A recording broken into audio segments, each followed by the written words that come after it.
All right, everybody, we are back for one big show in 2025. How is everyone going? How is everyone, guys? One boy. Mental, this is good, boy. How are we feeling? Yeah, this is going to be good tonight. This is going to be good tonight. We already got a few people in there. We got always Lou Felino. He just lives down the road from me too, man. How are you, buddy? And then we got our favourite Greek. Hey, hello, everyone. Isn't this? Yes, we are very excited. Of course, Peter Bluebag is always in there. It is a season to be jolly. We've got Mini Pong Pong. I don't know what that means, but I probably said something wrong there. But Alex Carey, you beauty. Oath, mate. 100 runs when we needed it, mate. When we needed it, the keeper comes in. He's been a star, man. And we've got still Stark in there. I'm 33, so should do all right. We've got a few others here. So we've got Enzo Valentino. How are you? Always there. Glad to have a final show tonight. Yeah, help my boredom. No, we're sure going to help your boredom tonight. We've got Adam here. Surely you talk about. We were talking about that. I don't know if we should, man. I don't think talking about that is really that important.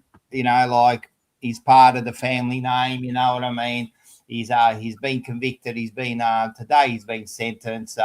Yeah, I reckon just leave him alone, and that's it, man. It's really got nothing to do with us. So yeah, we got I don't even know how to pronounce that, but it's Harrison. Harrison, how are you, mate?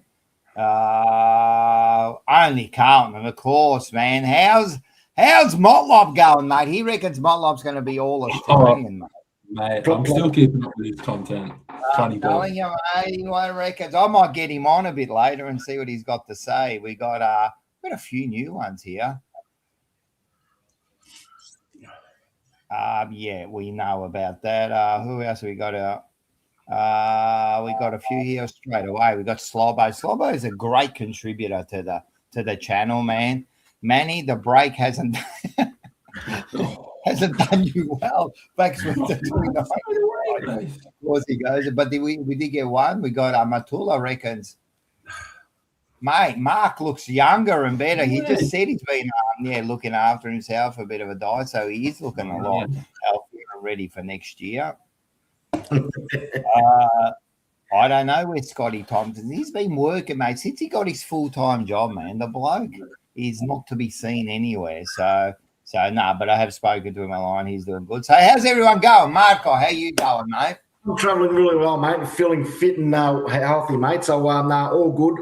And congratulations, obviously, to the Brisbane Football Club for winning the cup again, back to back. So congratulations to the Brisbane Lions there. And I'm pretty sure they're going to be pretty tough to beat next year. So kudos to the Lions for winning the flag back to back. 100%. And Liam, how you been?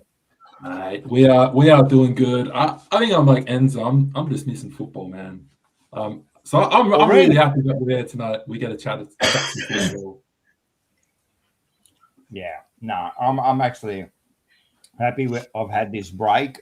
It's been good, man. Like keeping up with the footy, but not flat out. So it's good, man. Manny, how you been? Hey, good, Rocco. How are you, matey? Good evening, everyone. Mark, you're looking well. Liam, Rocco, like usual, you're always looking $1 million. Yeah, look, it's I think I get better looking as I get older, man. I'm like a fine wine, man. Fine wine, mate. Fine. I am. I admit it. I'm a good-looking bloke, man. Like I'm doing all right, man. So definitely a face only a mother could love. But a few other people have loved it too. So I've been doing all right. You have, mate. You have. No, it's nice to see all these friendly faces, and it's nice to see people that have come on board to see us for the last show of 2025. Yeah, look, it's going to be interesting year next year. This change that they want to introduce, but we can talk about that a little bit later. But we can talk about that, 100%, man. All the way from Thing. I think he's our biggest fan. Him and Peter might be close to head our biggest fan of the channel. Good to see the old gang here. Yes, the old gang is here. Yeah. So, all right, we'll get stuck. We'll get stuck right into it, but there is a bit of before we get into our teams. I think you're correct, man. I think we'll chuck this on.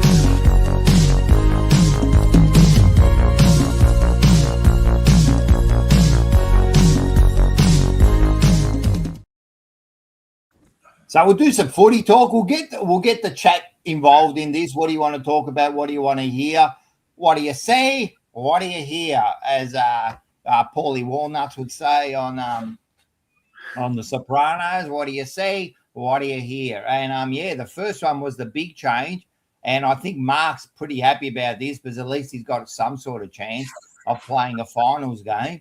Yeah, it's the new wild card round, which officially, I don't give a fuck what they call it. The wild card round is they've officially done the top 10 now. That's it. There's no what's the difference? It's only an extra week. And the way I see it is there's now more teams playing finals than not playing finals. And even when Tasmania come in, there'll be 19 teams. There'll still be more teams playing finals than not playing finals. And that I just don't understand. The other thing I don't get what they've done is, right, they've actually penalised 6th and 7th. 6th and 7th have been penalised, right? Because now what happens is they've got to play an extra week regardless. They lose that bye because now they play in the bye weekend, so they don't get the bye anymore, right? So they actually get penalised for this, right? So if you finish 6th like they did this year, I don't know, how many games were they in front of 10th? Maybe 3 or 4 games.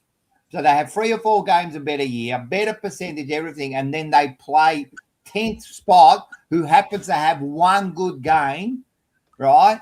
And they play the finals. I think that's unfair. I think you play the season, you make the top 8. That's your reward. Your reward is the week off. Why are they being penalised now, 6th and 7th, right? So I don't like it. I'll leave it. I'll start with Marco because he'd be rapt about this rule. What do you reckon? Look, I think they're just making up the numbers, mate, to be quite honest. And, you know, it's going to draw some crowds next year, being finals. But like you were saying, Rocco, I think it's quite unfair. I think they should maybe wait till they've got the 20 teams possibly. So Tassie coming through, and then I think shortly after Tassie come through, they'll introduce another team quite quickly. So maybe just leave it the way it is. They're making up numbers. I think if you finish 10th or 9th, I don't think you're really going to go anywhere from there. So, and through Essendon, I don't think we'll finish 10th or 9th. I think this year we'll probably get close to knocking on the 8th. So it's not going to make a difference to us. So they're my thoughts. You're going to go from, and we'll talk about your team, you're going to go from can't make the 8 to you've lost players, you've got injuries, you've got a bunch of young kids who are the first year, and now all of a sudden you're going to jump. You're going to leap into the 8. Yeah, I believe we'll be knocking at the 8 next year. Really far out, man. That would be huge, man. If that happens, that would be huge, man. You've actually gone. I reckon you're going to be stale for a couple of years still, right? And then you've got a captain who came back to your side, right? Who is a disgrace now that that the team didn't even want to let him go. Now he's come back. They've had to take his captaincy off him. I don't know how he walks back into that club with any sort of bloody. Well, he has walked back. So they're good signs. It is a game of football. You forgive and you forget, mate. We all make mistakes. At the end of the day, he's made a choice to possibly go somewhere else. It's a business now, Rocco. You know, many players are doing it, but maybe the media wasn't out there because he's the Essendon captain. But it's business these days. Thank God that the Essendon Football Club didn't just take anything for him and made it harder for the Hawthorn Footy Club to grab him. Kudos to the Bombers, I think. So he'll play. If anything, I think he'll play a lot better next year. As they say, you don't have to be the best player to be captain, mate. So Ashley McGrath was nominated today as the captain, and I think he'll be a good leader for the club as well. So. He might be a good leader. I just don't think that he wanted to leave. I mean, he's just showing that he's got no faith in the club by wanting to leave. He's got no faith in it. As the captain who should be the leader, who should stand up for your club, right? He's got no faith in your team. And then now he walks back in and says, all right, now I'm here, guys. how does people like your new captain and that feel about it? Like, I'm telling you, I know you're trying to brush it off, but it's going to be interesting next year to see. I think he'll play a good year because he's a good footballer. But it's a tough. It'd be like if Curnow ended up staying. It'd be tough to keep him there, you know. What do you guys think? Well, I was going to say that the reality is you want him in there, you know, and if he's not going to perform. I mean, it's like you said, Rocco. The word disgrace. I think that sums it up. Captain, he had everything, but he wanted a bit more. Selfish. He wanted to go somewhere. Well, guess what? Now he looks like a fucking idiot. He looks like an idiot. And if he doesn't perform, I can tell you right now, for me, it'd be a case of sit on the fucking bench. You fucking little top spot. I'll be interested to see. They left a terrible, very terrible taste in the supporters. Here's a club that's struggling, and they want to move up to the up. Yeah, they want all the support they get. And what support are they getting? Nothing. That's absolutely terrible. Terrible. It'd be interesting if he asked for another trade at the end of the year again. But and then you gave up like I think two or three first round picks for him. Like, so it'd be interesting. It's done now. He'll be in there. So that's it. What do you reckon about that, Liam? You think a captain should be? No, it's I think the interesting thing, I do sort of have to give Essendon a little credit because they did dig in and say, this is our guy, this is our captain, and we're keeping him. I think it's a really big thing because one thing that kind of annoys me is this bit of player power that they have. But the club's like, you're a contracted player, we have your contract. Unless we get something that satisfies us, we're not trading you. So fair play to Essendon for that. However, I do think that the deal they got was, I think most people would have taken it. That's just me. And then also, the problems that was said, he was actively trying to leave your club. Like it was not hidden. It was very obvious he wanted to go. All I got to say about him, does it hurt your locker room keeping someone like that around? That is the big question, and it's what's happening internally. I don't know, but that story is going to go all around next year, all year, and that will take a toll as well. If he starts playing bad, my God, the talk's going to get worse and worse and worse. You know, he's put the pressure on himself now. He's put the pressure on himself. The club has also put the pressure on him. But I just said they didn't get what they want, so they're not going to just get rid of him for nothing. So we'll see how he goes, man. We'll see how he goes. But we got off topic a bit. What do you guys reckon? I got Mark's view. Liam, the wild card round. The wild card. Oh, yeah. There was one interesting thing that Mark said there about Essendon finishing in the 8th, which is another reason why top 8 doesn't matter anymore. And if anything, if you finish in 7th or 8th, it's a disadvantage because you now have to play an extra week of finals.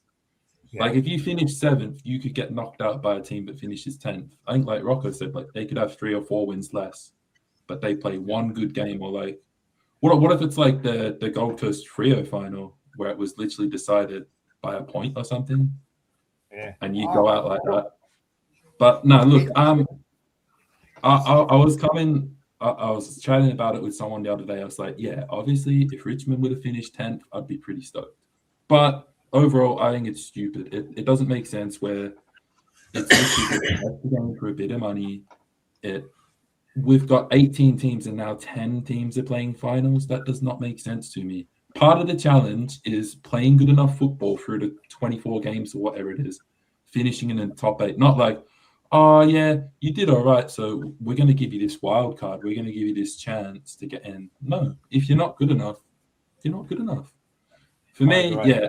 And like, yeah, you would have seen it. I did a little chat about it just to vent some of my frustrations about it. But, yeah, not a fan. What are they calling it? They're calling it bonus round. Somebody said to me they're calling it let's help the Bombers round. You guys are making top 10 there, mate. The way you guys will be next year, Mr. Magpie Manny there. You'd be lucky to make top 10, mate. I'm telling you right now. Yeah, no, that's fair enough. That's a good call. Oh, I think it's a very good call, mate. It's going to be a very good call. We'll talk about the Pies soon, but yeah, as I said, 7th and 8th, 6th and 7th now get penalised, in my opinion. It's if you're not good enough to make the top 8, you shouldn't be there. What happens, Mark? How would you feel on a serious note, right? You finish 6th, let's say, because you're regular, mate. You finish 6th and you play 10th and you lose. How would you feel? You go, how unfair is this, right? Like, we fucking now lost a stupid game to thing. And then remember, 6th and 7th now have to win 5 games if they want to win the grand final. It's unfair, man. Like, they're trying to, it's all about more, more games, more viewers, more ratings, more money. That's all it's about. It is. Yeah, that's what I said before, Rocco. But you've got to realise as well, if you finish 6th on the ladder and you're playing 10th, you should really win that game. So, the position on the ladder tells exactly where you are as a team. So, if you lose against a 10th position, team, well, then you're probably not even good enough to be in the top 8. I mean, but it might be just an off day. You know what I mean? Like, it's an off day on the grand final, mate. You know what I mean? Like, you can have an off day any time of the year. It's if you. You're happy with the top with the wild card round there. What are they trying to achieve? I'm sold on it, but I just think it's they're making up numbers as well, because those teams more than likely probably won't win that final unless it's a bad luck. You know what I mean? But and the buy, to me, I think is bullshit as well. Having a buy after the round, just get them playing again, mate. What's the buy for? Have a week's rest to get your players fit and ready to go.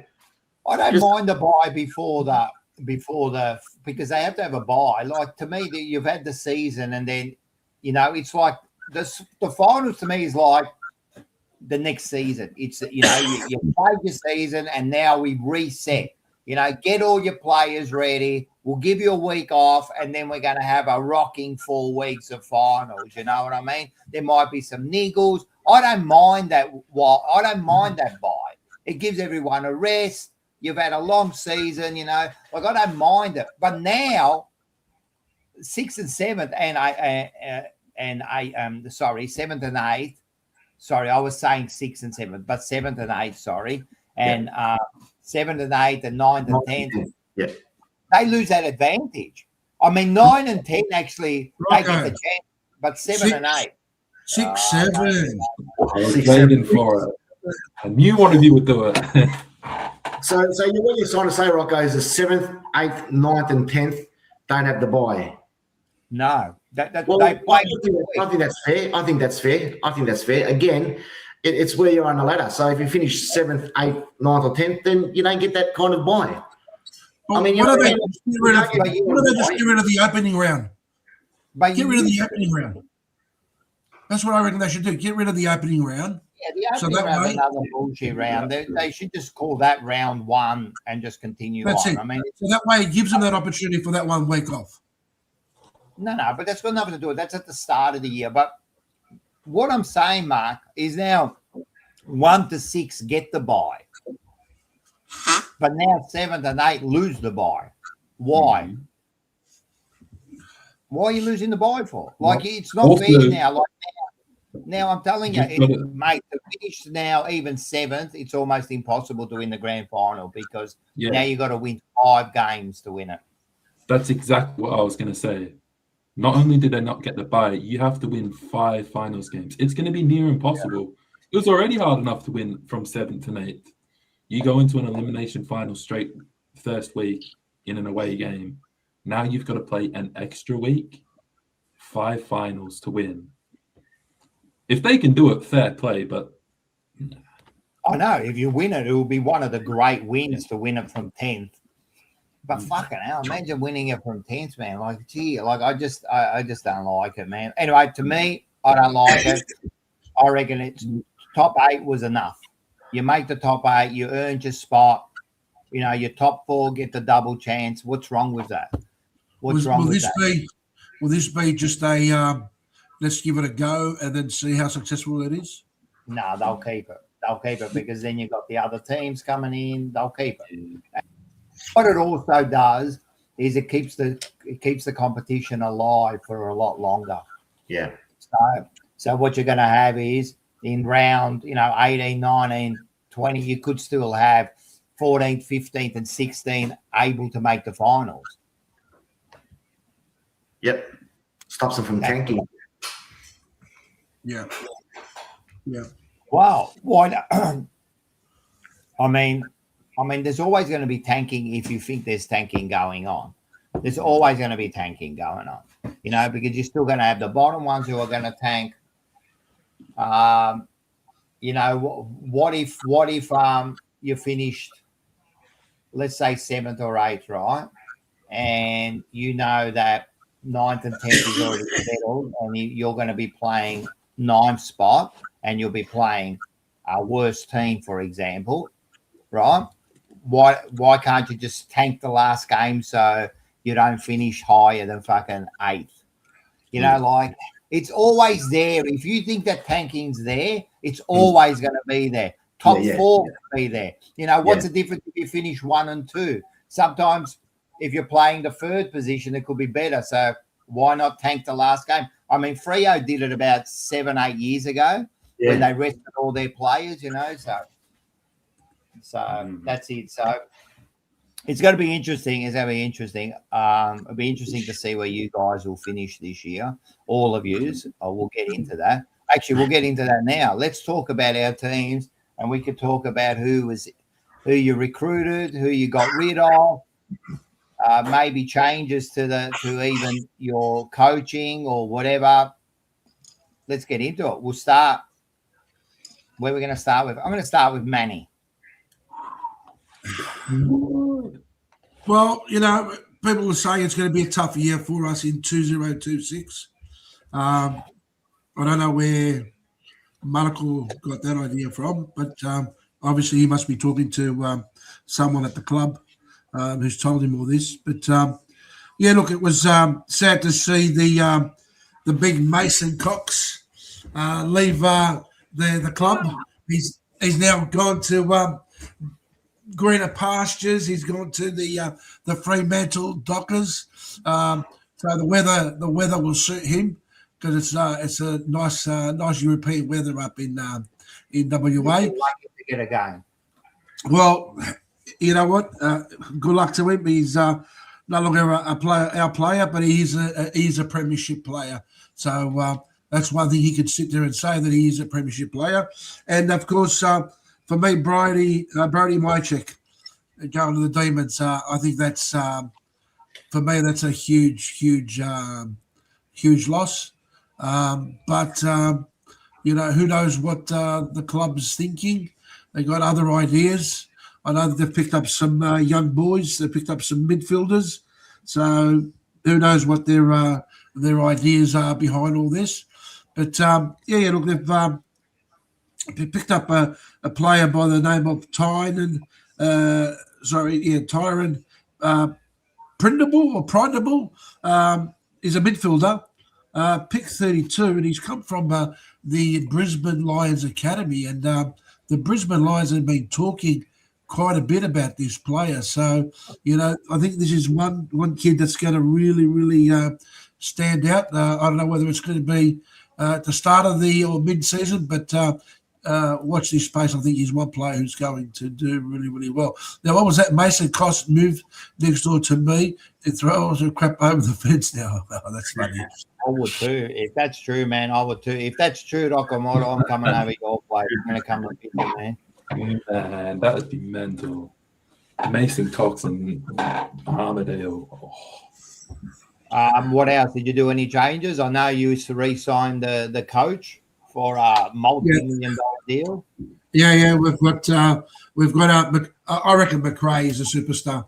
You can put aside the football part of it. He's just a real gentleman, real family man. He knows how to talk to the boys.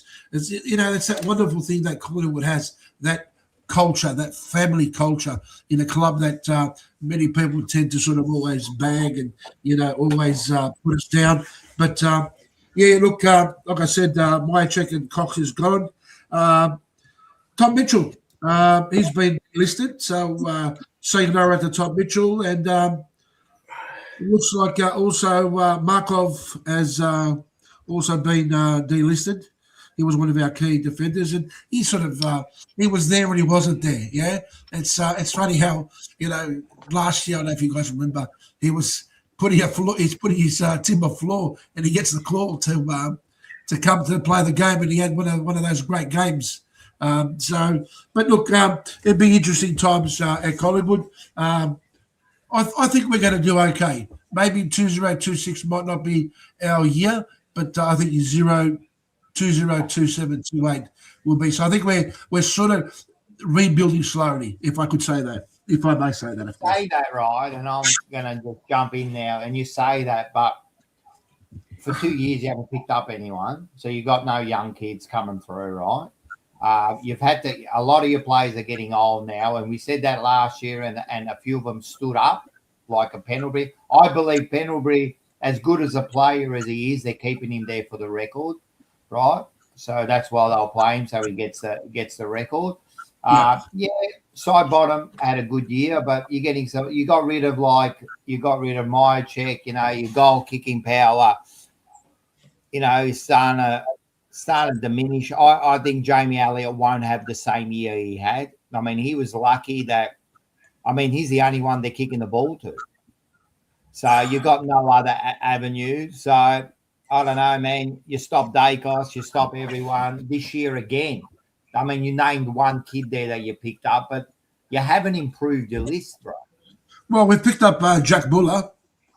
He's an ex-Sydney Swan, and he's going to be one of our full key forwards. So, an ex-Sydney Swan that he couldn't get a game for them. Did he play one game? Sometimes you find players leave from one team, and all of a sudden they become well suited. And they, so watch this space. Watch this space. Yeah. I'll be watching. Don't you fucking worry, man. I'm going to be watching. Be watching. But anyway, we'll see how you go. That was a good round. And what? Any other changes? That's it. No, look, we picked up also Zach McCarthy, ruck from the Oakley Chargers, and funny enough, I went with a cousin of mine a couple of weeks ago, and we watched him play one of those local games. And he's a tall boy. He's going to he's our future. He's our future, and also Angus Anderson, another midfielder. So look, it's interesting to see what Sir McRae has installed, but we're looking forward to 2026, and just make sure that you all do the right thing and get your membership for 2026. Support the Magpies and waste the money for 2026, mate. Waste the money. Could have done a lot with it, mate.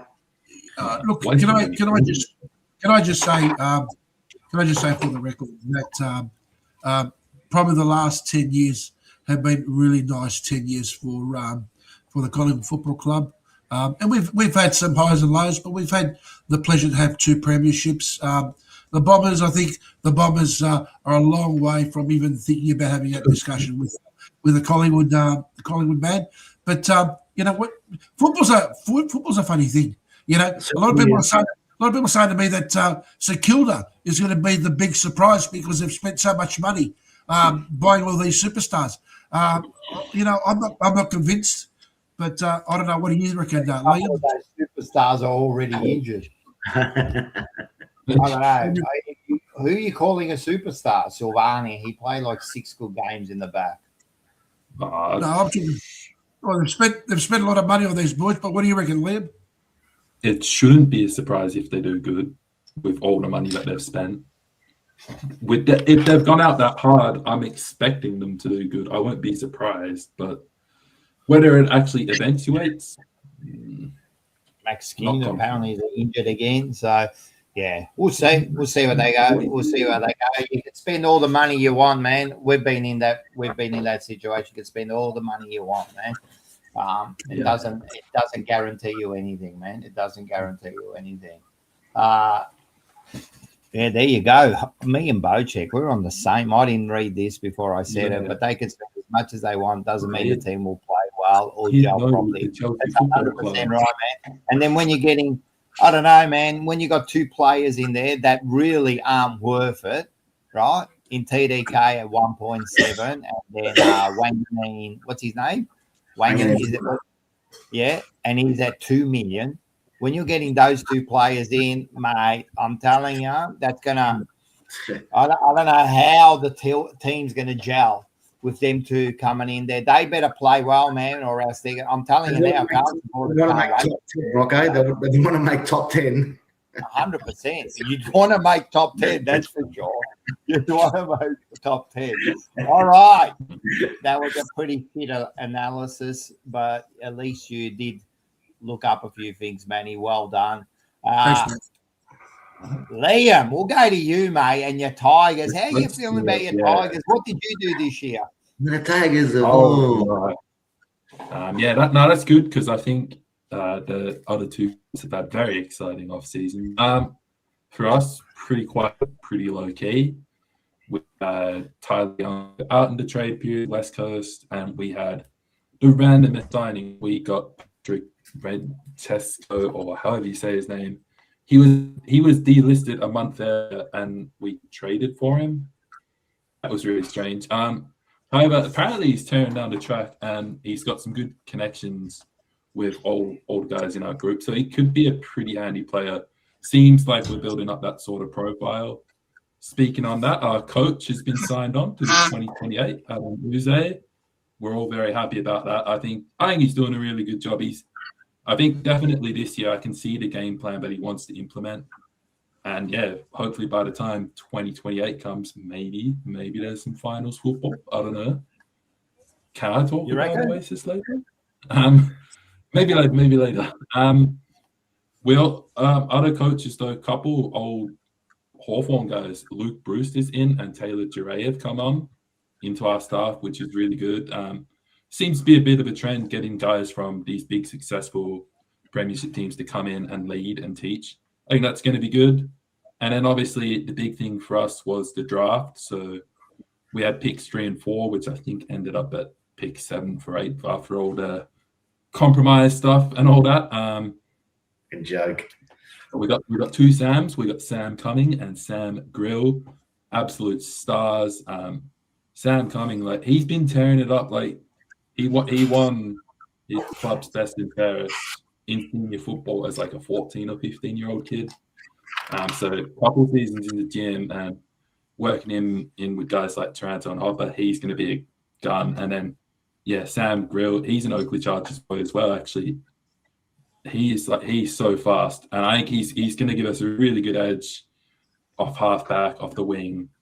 We need a bit of speed. That was one thing that every Richmond fan was asking for.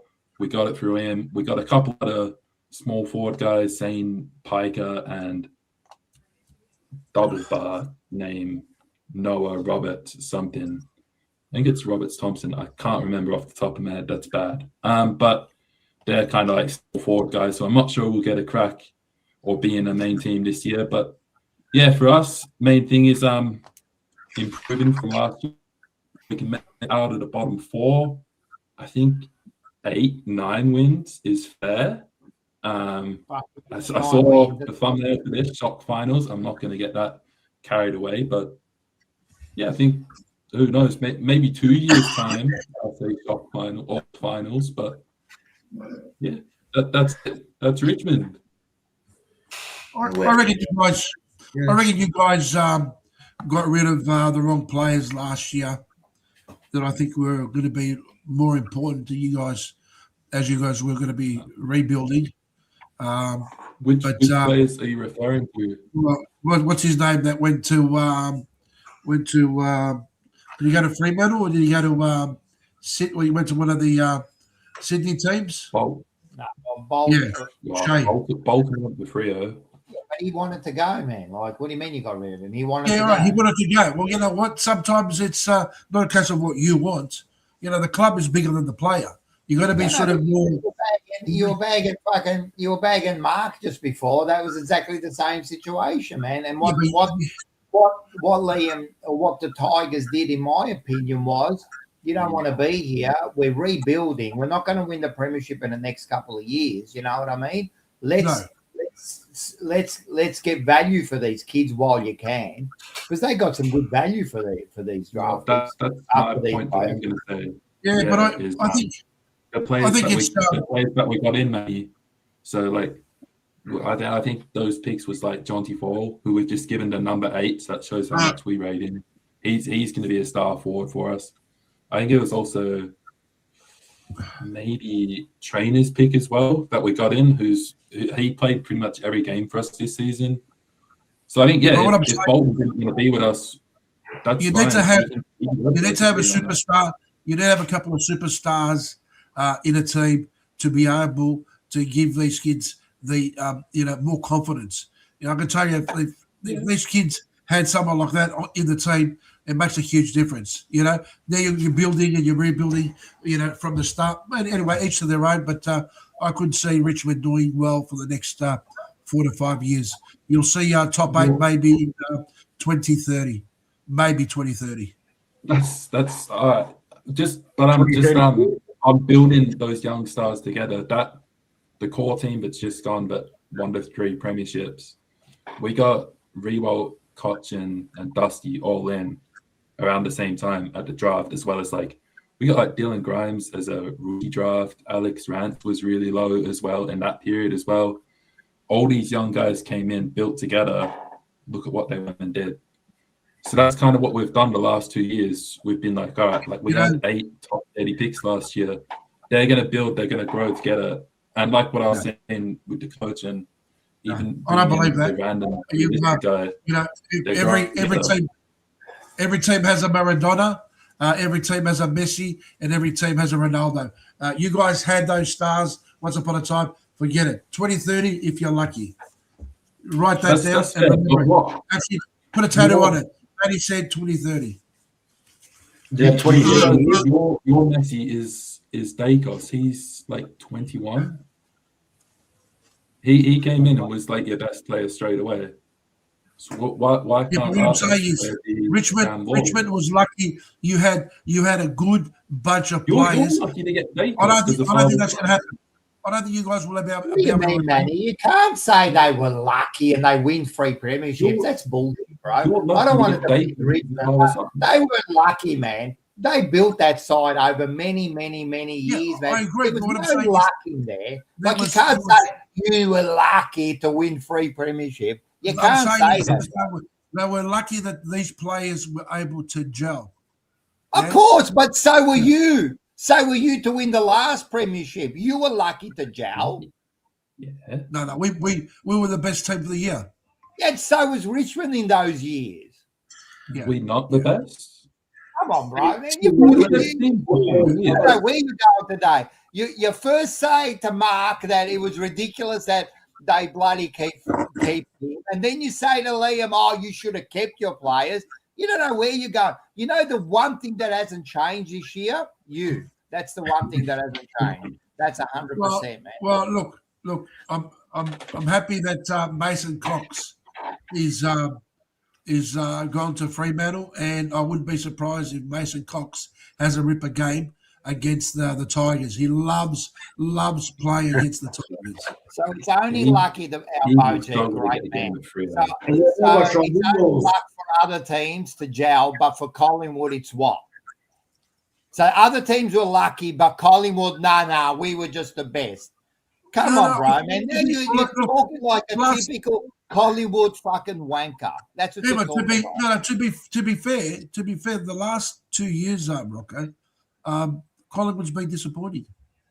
Collingwood has been disappointing. We're not talking about that. We're talking. To win a flag. You're bagging Richmond and saying they were lucky to gel, and what were you? Yeah, but what I'm saying is they were lucky to gel, and they kept it for so long. Collingwood had one good year, and now it's been so. That's what I'm talking about. The fact that they've been able. Look at Brisbane now. Brisbane's going to be hard to beat, I reckon, for the next 3-4 years. Yeah, and they keep improving, but it's not luck, man. It's not luck. You don't win a premiership by luck, man. Trust me. And you should know that. But before we get to Mark, I see you scoff when you were talking about the draft, how Richmond went to 6th and 7th in their picks. What are you scoffing about? Just the draft. That's another story, mate. The draft. If you want to get into that, I want to get into that. Of course, I want to get into that. What are you pissed off about, Mark? Oh, look, I mean, we can get right into it, boys, and you can agree to disagree, but I think the draft is absolutely crap at the moment. I can't see how you can finish, second last or third last on the ladder. And what was it? Richmond got picks, seventh? They were seventh on the draft after that, after all the academy and the father sons. Yeah, we started at 3 and 4 and ended at 7 and 8. So how does that work? Don't you get the second best? You move 2 spots up. Like it's not like you went from 3 to fucking 15. You went 2 spots up. So the thing is, I know what you're saying, right? But there's no use just sitting there and fucking, I don't like. What's the solution? What do you think? The solution is that obviously the academy players and the father and son. That's what I think is killing the draft at the moment. Because I know, but what should they do? You think they should get rid of father and son? Well, no, I'm not saying that she get rid of all the academy, but I think what they should start. No, keep the academies, keep the father and son. What I'm trying to say is that maybe start introducing back to the under 19s, and any of the players that come from the academy or father and son will come through the under 19s. They stick at the club. They stick with the club. They don't go into a draft. Say an example, Dean. Okay, father and son. Why is he pick 3? Why does Carlton get him at pick 3? Because the other teams bidded for him. Yeah, but he went to Carlton anyway, regardless. I know, but I mean, if we would have been happy to pick him up at 9. Yeah, but he was a number 3 player. If Essendon, for example, went to pick Dean, right? Because you want him, right? We have to use our points. That's correct. Yeah, with the points as well, it's a total bullshit because we had a player in the academy as well. The Iraqi guy, I think wasn't quite sure what his name was, but we couldn't bid for him because we didn't have enough. Yeah, points, right? Points bad. Here. That's bad. But that's bad by you guys. It's bullshit. Like I say, look, what I believe. Like Carlton, for example, we planned for it. We gave away like an early fucking team, like 11-9, whatever it was, and we went and got picks in the fucking 20s, right? Because what we did was we organized our points. We knew what we wanted, right? That's good. That's good management. If you're saying you wanted someone, you didn't have enough points, that's your problem. Like you knew. I just think they should just still keep it basic, even with the academy players. Like I think there was one Brisbane and there's a couple of from Gold Coast, and they were 3rd and 4th or 5th, whatever they want. So Brisbane got their academy, Gold Coast got their academy picks. So the Essendons and the Richmonds will go further up the draft. So why don't they just keep them in the club? Well, what do they have to go into the draft for? You spend your money to train these players in your own academy. Just bring up through the 19s. Bring them up like it was years ago. First of all, Mark, there is no under 19s, right? Bring it in. We haven't even got enough fucking players to fill a VFL side. Are you joking? I think they could. And it's not about putting them on the list. It's about getting players that you can get onto the under 19s. Like, plenty of players out there. No under 19s, bro. You're trying to say now what we're going to do is move players from who can get drafted at 18 and move them to 19 and 20. No, not those players. Those players still stay in the draft from Australia. Those Australian, but it's go back into the old suburbs again and rebuild them and bring players in from the academy and father sons. They still have to come in through a draft, Mark. You just can't. You can't just build them up through juniors and then just they walk into your side. It doesn't work like that. Yeah, that's what the academy's there for. Yeah. So the academy, even though what they've done is because with the academy, right? If you put all that effort and money into it, what they say is we're going to give you a chance to pick them up because you put that effort into it. The father and son is more of a sentimental thing, right? I think it's a good thing, right? I think keeping the name in the club is a good thing, right? But you have to pay for it, right? And you pay for it through your points. That's how it works, right? Now, if you want to say they should make it harder, all right. So what I believe, I reckon my mate Mars come up with a good idea. You should only be able to pick one, either a father, a son, or an academy, not both. You know what I mean? You should only pick which one do you want, right? Maybe they should do something like that just to ease it up a bit. Maybe make them worth a lot more points. So if you say, for instance, Carlton had, say, Dean and we had Ice at Dean and Kernahan, both sons, okay? Both father and sons. They're both quite good players. Top 10 in a draft. That would be in the top 10. And Carlton, what, they're going to miss out? What points have they got? Where are they going to get the brownie points from? Do you know what I mean? Like, well, it's exactly like what we did this year. Like we've now planned for this year and next year. That's why we got rid of Kerno. We're picking up first rounders. Now we've set ourselves up for Cody Walker next year, right? And we also got our points, right? We traded and we got enough points to get Dean and Ison to come into who was in one of our academy. So we've set ourselves up. So if you want, what you got to do is you got to trade and try to get those points in. So I'm with you with that, Rocco. But at the end of the day, 10 out of 10, father and son, they go to that club anyway. You know what I mean? Like, which player goes to another club? You know. I'm going to give you another thing. You know this obsession with father and son, right? I want you to tell me something, right? How many father and sons, right, that have been good? Not just because there's a whole bunch that are just rubbish, right? How many that have been like stars, right, have gone in the top 10 in the last 20 years?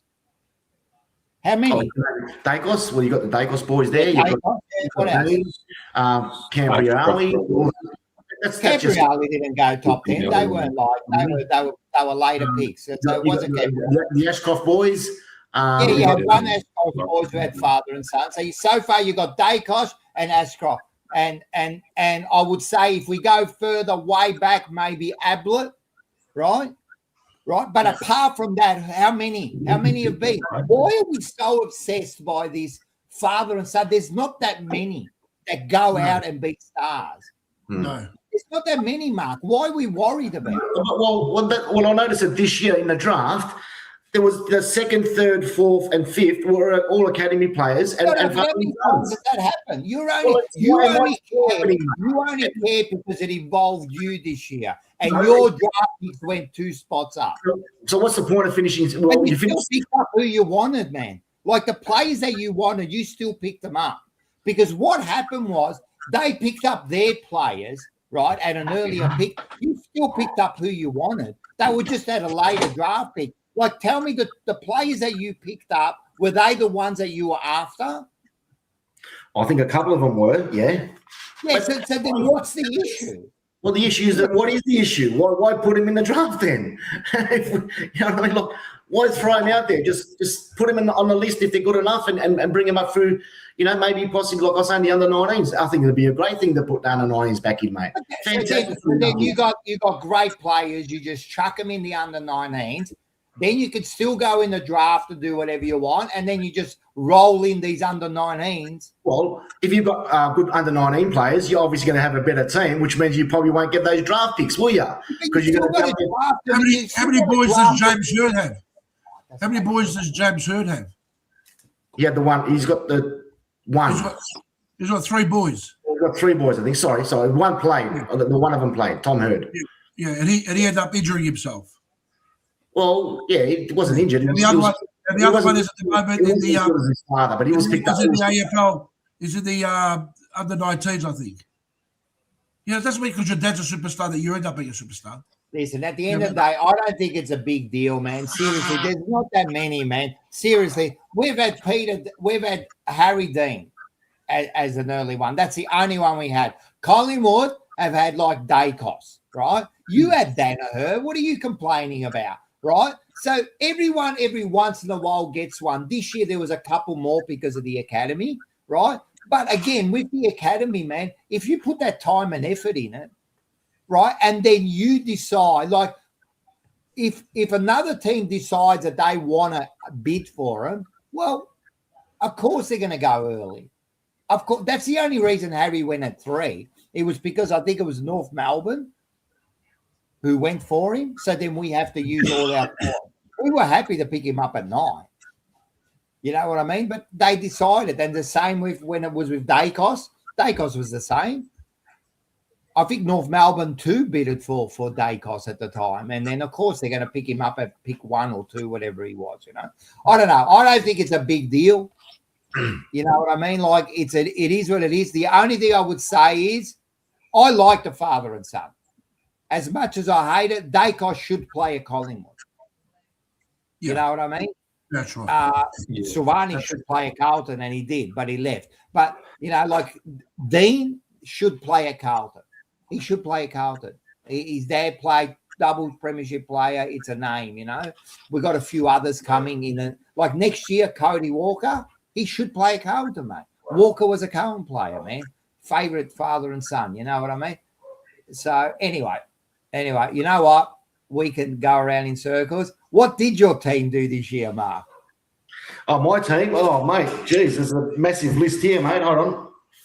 Fucking hell, I don't even know half of these players' names. Yeah, no. Obviously, the only one retired, actually, Dylan Shield. So that's a good thing. So we must have plenty of players on the list, which is a good thing. Listing, obviously, Jaden Laverde.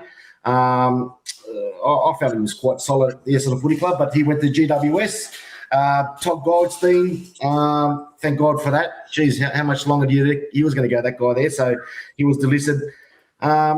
Surprised Benny Hobbs was delisted. I thought Collingwood was going to pick him up, Manny. So I think it would have been a great asset to the Collingwood boys there, mate. Ben Hobbs would have fitted in quite nicely in the midfield. Westerfield did get delisted, but obviously got a second life, and it was probably due to Nick Martin being put on the injury list, the long-term injury list. So fantastic to Westerfield. It's good to have a bit of a backup through the midfield as well. So they were the players. There's a couple of Resi players. Luan Luau, obviously delisted. Jai Menzie, Alwyn Davey, which is a father and son, and Mr. Oscar Smart. They all got delisted as well.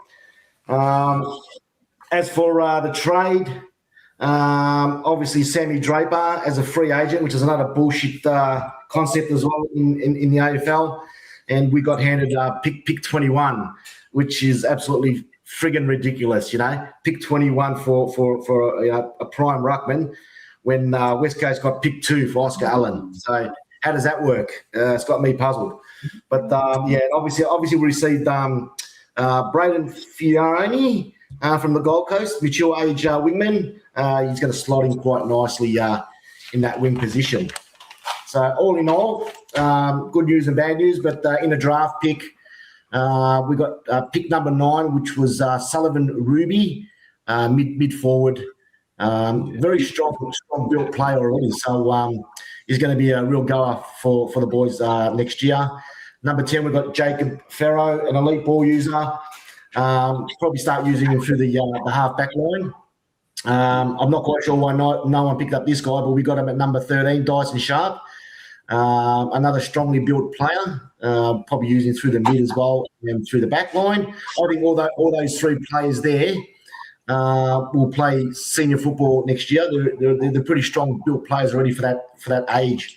So those 3 young kids will certainly be playing senior football next year. So what's the average age of the Bombers for next year? We're not as young as what people are thinking. I think the average age is about probably 24, 25 now, which is about the going rate. We obviously still got a lot of young players, really young players. Well, the Tigers, the average age for the Tigers next year is 25. So this is a young team that's developing, but the average age is 25. So go figure. Yeah, 2030, you'll see maybe top 8. I think Richmond have got still a lot more older players, and we've got more mid-range players in that age of 25 to 26. So I think that's what the average is there. So one or 2 players can lift your average age by 2 or 3 years, man. Yeah. You get like a couple of 30, 33, 32-year-olds in your team, all of a sudden average age just lifts, you know. Yeah, it certainly does. Certainly does. And just So quickly, you got who you wanted, Mark? yeah, I was quite wrapped with those three boys, mate. To be quite honest, So what's the big deal with the draft then? If you're wrapped with what you got, you got what you wanted. Yeah. You You wouldn't got got some- anyone different. Would you have still picked up those players at 5 I and don't 6? know, mate. I personally, I wouldn't have a clue. Then what's the point of having the draft, mate? Well, I don't get it. What's the point of having number 9, number 10, number 13? What's the point of Richmond having 7 when you finish second last? I don't get it. But anyway, that's the way they do it. That's fair. They didn't. It's still They got the had player, pick, isn't it? they had pick 3 and 4. Yeah, it's only because the AFL again got their big fat asses in the way, right? And they gave West Coast pick 2. Well, For us, that's a different situation, right? Maybe that a lot of situations. That's what happens. they shouldn't have probably done that. But again, if you underachieve for like 3-4 years, they tend to help you out a bit, you know. But yeah. So the other couple of things I'll say to you. So you got the players you want. I don't know what you're complaining about, right? Not complaining, just the way the draft works. So where will you finish your record next year, Marco? Well, to be honest with you, mate, Easily- I will be honest with you, mate, because we really, I mean, injuries killed us this year.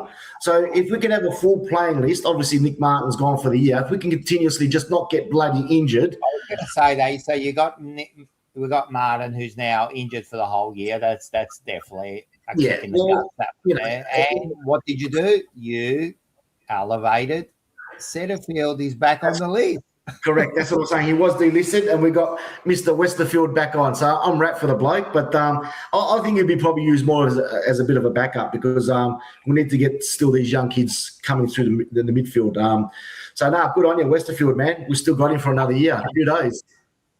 But to answer your question there, Manny, mate, just quickly, without any serious injuries next year, I believe that the young kids last year had a great opportunity to play some consistent senior football due to those injuries, and I think it's going to benefit the club next year. And to throw in those young boys that I think that are pretty much ready to play AFL football. And you know, again, we've still got some of these young players in the Durhams and the Caldwells, Reed, Harry Jones, Ridleys, you know, Keiko, Caddy. You know, these kids are still in that age group of 22 to 25. If they all can play together and gel with one another, then I think the Bombers will be knocking in the top 8. I'll be disappointed if they're all fit and playing well, that we don't at least knock on that top 8 this year or next year. Fair enough. Rocco Mordo from Perth always comes up. He said West Coast is because West Coast bidded for Dean, not Melbourne. But West Coast decided to bid for fuck's sakes, and the NGA mark. That's why they got pushed back. Instead of blaming the draft, blame teams for trying to bid for players that they know are going to go to that team. Like they're the ones who pushed it. If West Coast didn't bid, we would have been happy to pick him up at 9 and also Brisbane and that because they all got bidded, so they had to use it. I think there's maybe got to be a revamp in the whole thing, but I don't think it's that bad, bro. I don't think it's that bad. So anyway, and then the other one was you did also there's a CEO left today. Yep, past player. I think he's an entrepreneur as well. He's run businesses, restaurants, and so forth in South Bank. So I think bringing somebody that's played for the club's passion, I think he'd be okay being the CEO for the footy club. So I was wrapped that he jumped on board, and wouldn't even surprise me. He's quite a good friend with Jimmy Hurd. So it wouldn't maybe surprise me in the next maybe 1 or 2 years where we can maybe throw Jimmy in there somewhere and assist in Mr. Andrew Welsh at the club. There will be a disclosure, which just to let you know, I have read it. I don't have it with me. I've actually got it in my office. It's about 1,500 pages of disclosure, and every single page does have he needs to sign, and he has to write definitely no more drugs, no more drugs, and he has to sign. So Right.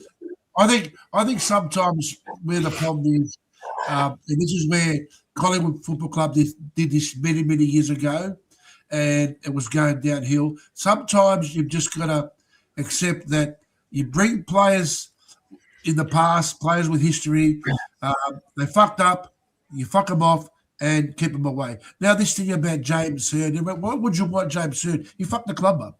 Yeah, you guys were a mess, but yet you're still telling me about the fact that he's good mates with James Heard. So what are we talking about? We're going to be talking about we're going to be building money through drugs. Is that what you're saying, through his restaurants? Maybe, I don't know.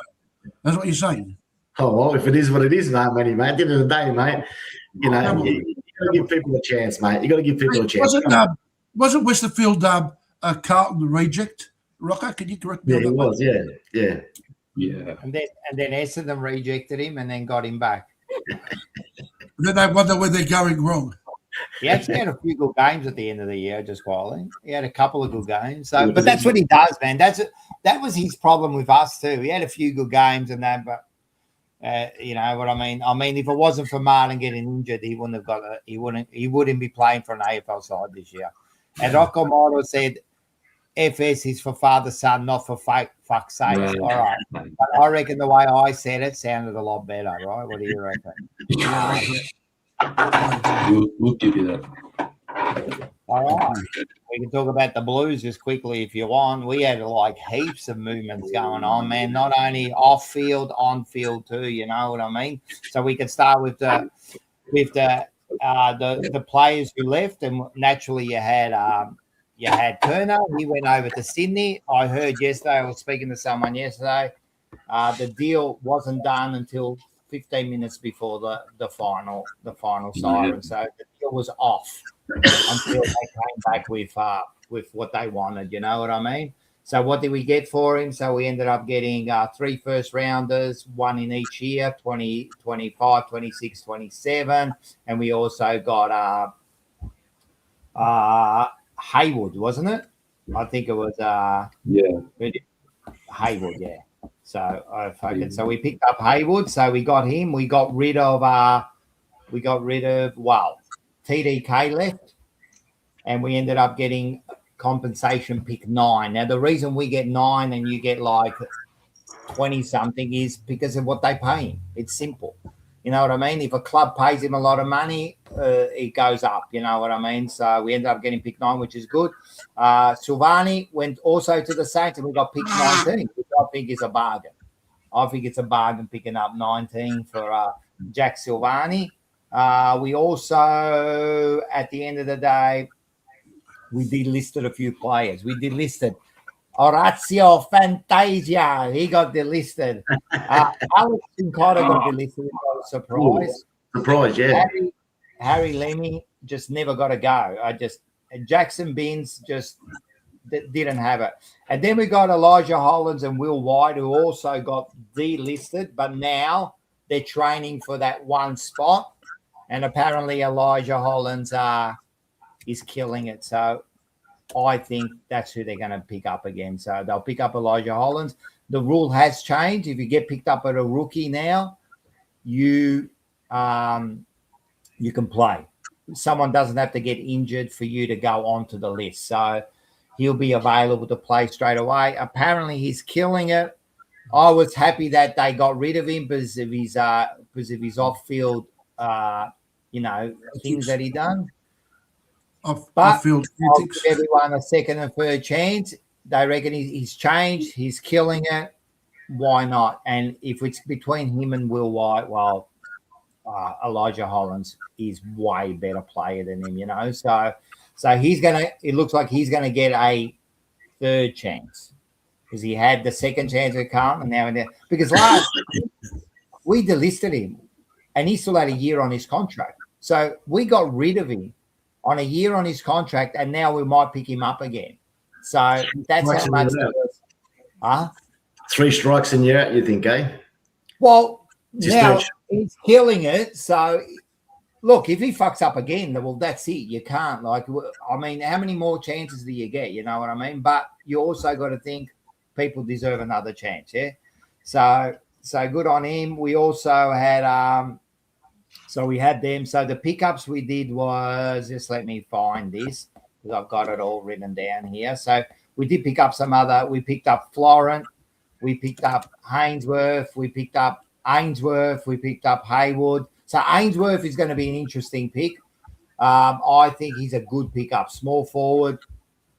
Definitely going to be a big difference in our forward line. Haywood too. So we get rid of 60 goals maybe from Curnow. Hopefully Haywood and Hainsworth could fill in that gap. You know what I mean, and make up those goals. Now Harry's going to be our main goal kicker. We also picked up I'm sure we picked up someone else. We picked up a few others. Can someone put them in there? We picked up Ainsworth. We picked up that Sheza from West Coast. I think his name is Sheza. He's a winger. He was like a top. I'm pretty sure he was either a top 10 or top 12 pick. Just never got a chance, but he was always injured. And he, so last year he played the last 5 or 6 games, showed something. So he'd be good for a winger. And we also picked up Liam Reedy. Now, he was from Fremantle, if I was correct. Can anyone confirm that? This is what I mean. He was never going to get a game for Fremantle. They got Jackson and the other ruckman. There's no chance that he's going to get in. So I think that's a good pickup for us. He showed a lot. I think he won their reserves best and fairest or whatever. So he's right up there. And that's why I say about Mason Cox going there. Like, if them two are fit, he's never going to get a game, but he's got no choice, you know. So we had that. We also had a lot of changes off field. So we had Davies come in from Port Adelaide as our CEO. Is he CEO? I think he's CEO. Chris Davies, a general manager of football, he's going to be. So he's come in, which is good. We got rid of Brad Lloyd. Brad Lloyd can go and get fucked. I don't know how he survived all that time there. So fuck off, Brad Lloyd. Never come back. He's useless, right? And I'm glad we got Davies. We also picked up Travis Boak. We picked up as a what do they call him? He's not an assistant coach. He's a psychologist. I don't know. Kind of like a leadership mentor or something. Yeah, he's like a leadership. I did have it written down somewhere. He's like a leadership. Like it's real weird. So he's coming in, and we also picked up another couple. We picked up Ash Hansen as a defensive assistant. Josh Frazier has come back after 10 years. He used to be our reserves coach. He's come back. He's going to be our forward assistant. We also picked up, who else did we pick up? I think that's it I think we picked up another couple of assistants. Who cares? So there's been a lot of changes in our club, a lot of changes. And I'm happy. Curnow will be a big loss.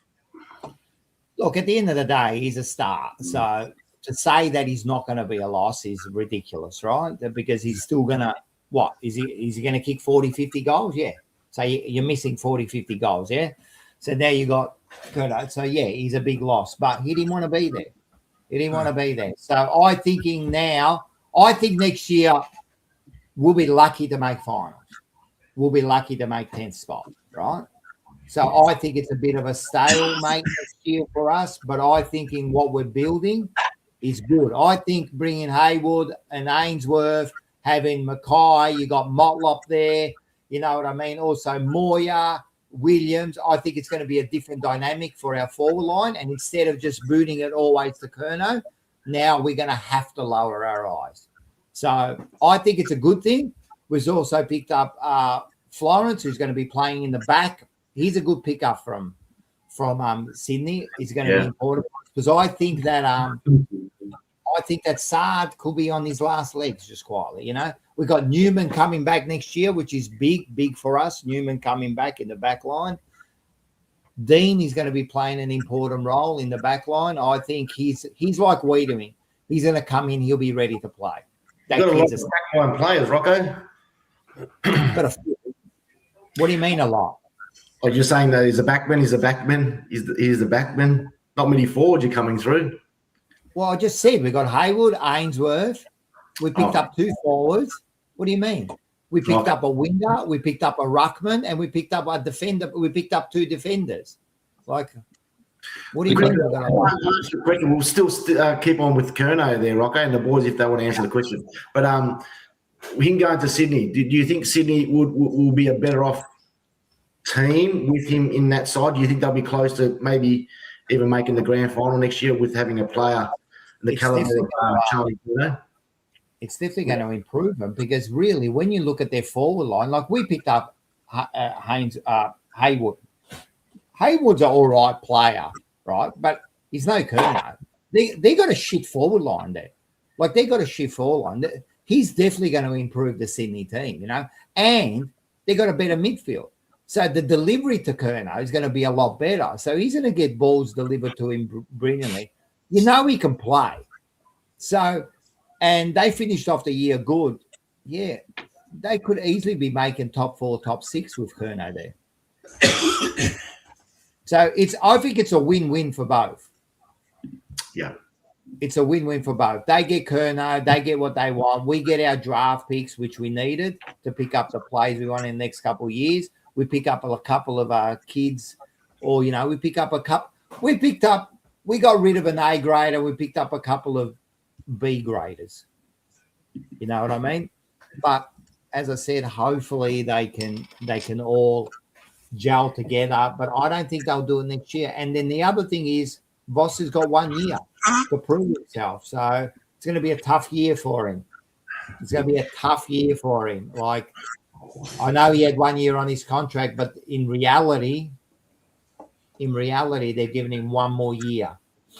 It's fair to say your new president is definitely a nonsense. Well, it's not the president. You're talking about the CEO. Our president is Priestley, and he's the CEO. The CEO. You're talking about Graham Wright. That's right. Yeah, Graham Wright has been really good for the club. He's been really good. There's been no bullshit about him. He's got rid of what he had to get rid of. He's also, I'm telling you, the old CEO or the other ones before that, they would have given TDK the money. And I'm glad they stood their ground because I don't think any player at the moment is worth that sort of money, especially a ruckman, unless you're gone. Yeah. You know what I mean? So I think he's been good for the club. I think he's as you said, he's a no bullshit bloke. He's come in. He wants to succeed. He's a young CEO. He's not that old. He wants to succeed. He's not going to go somewhere where he doesn't think he's going to succeed. So, he's got a good track record. It's fair to say. I know he's got a good track record. Of course, man. Of course he has. And it's exactly what we wanted. You know what I mean? And look, they've backed Voss. Here you go, Lou Ferrino. How many games do you think you win? I think we'll probably win about the same as we did this year, to be honest. But I said this even last night. I think that we might have it because we need a new game plan. The game plan wasn't working, right? So over a preseason, we've got to get a new game plan, and we've got 8 or 9 new players there to adapt to a side. What do people think over a preseason all of a sudden we're just going to turn it around and be like this great side? It's going to take time to adapt to it. So I think it's going to be a bit of a stalemate next year, but I think the players we've been bringing in next year, Cody Walker, he'll be number 1 pick. He'll be a good player. He's killing all records. Put him in the sides. Maybe then next year we're going to have not only the draft picks and the cash to pick up a big name for someone like a Butters or something who comes available. You pick him up and all of a sudden you look like a different side. But next year, I think we're going to be middle of the road. 16 wins. Fucking hell, man. Jesus Christ. If we get 16 wins, we're winning the premiership. I'll tell you that now. 16 wins. You're in the top 4. Jeez. 16 wins will bring you top 4. So that's it. That's my team. So it's been an active look. At the end of the day, Carlton supporters asked for change. Yeah. And we got it. We didn't only get change on the ground, we got it off the ground, and that's exactly what we wanted. Now, let's see what they do, man. Let's see what they do. This isn't the final product. This team that you see next year is not the final product. There's still some more pieces to put, but I'm glad this year we got players that we needed, and we didn't fall and just pick up players for their names. For example, last year when Collingwood picked up Houston, I'm glad we didn't pick him up. Like $1 million for a back pocket, and what did he do? Like, we've done that before. We did it with Williams. We did it with McGovern. We've done that before. We don't need to do that shit anymore. Don't need to pick up just for the sake of picking up a player. If you're spending $1 million for a player, man, you're not picking up a back pocket, man. He better be a match winner. You know what I mean? So I'm glad what we did. I think we're a bit more hardcore. Let's hope. Yeah, in the next few years. But next year for me is just going to be a nice, quiet year. But I'm going down to Sydney for the first game, round 0. So I'll be down there with the whole crew. We're all down there. Get on our website. In our merch department, we have designed Kerno Rat t-shirts. So we want everyone to be wearing the Kerno Rat t-shirts, and we are going to follow him around the ground and just hammer him for the fucking 4 quarters, mate. So it's going to be a big week. A big week. It's on the third, and the St Kilda game is going to be a big game too for us. When we play St Kilda, it's going to be huge. I can't understand why they're playing it at Marvel.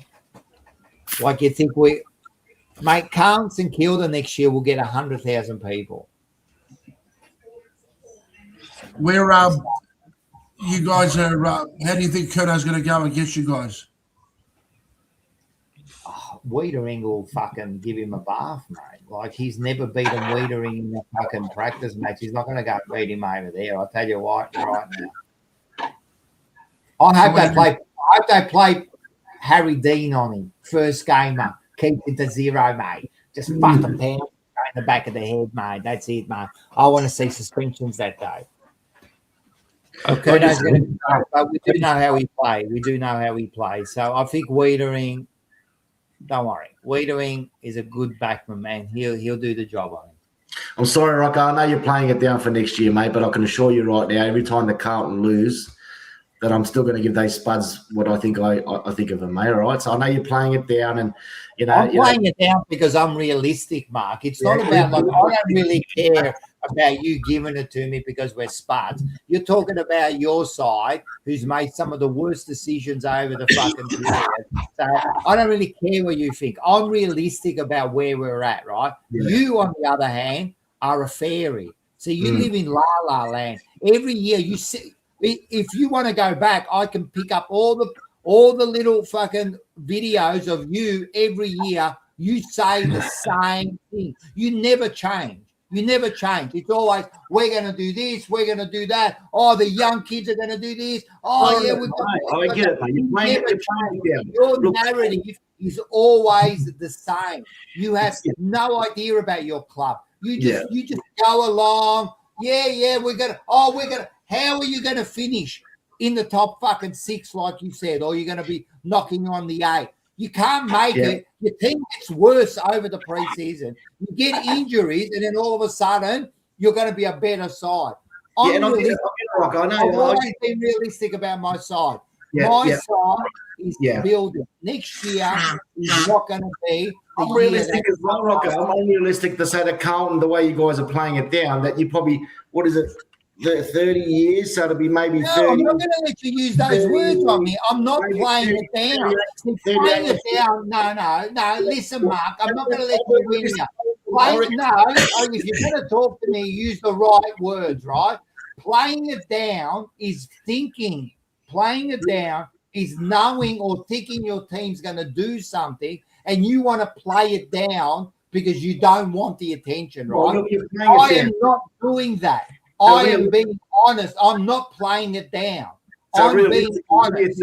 I'm being honest of where our team is. That's it, Mark. Okay. That's it. So you're always looking at the future. So looking at the future, where do you think Carlton will be in, say, 5 years, you think he'll be like I top think 4? in 2 or 3 years we'll be knocking on the 4 because the players we've been picking up aren't just your average like your players who are injury prone, who are just we're picking up decent, good players, and I think we are building a good system. Yeah, I'm not sure we're coming from, mate. In 2 or 3 years, I think we're knocking on the 4. No, I don't think so. I don't care what you think. I mean, you just said that your side is going to make the fucking. You're a rabble. Your side's a fucking rabble, mate. Your CEO just fucking resigned just today, man. He's abandoned ship. You had your captain abandoned ship. You picked up a bunch of fucking half fucking baked players. You got injuries already, man. You're a basket case. You can say whatever you want about your side. It's a basket case. I don't believe that. I'll be more realistic about where you believe.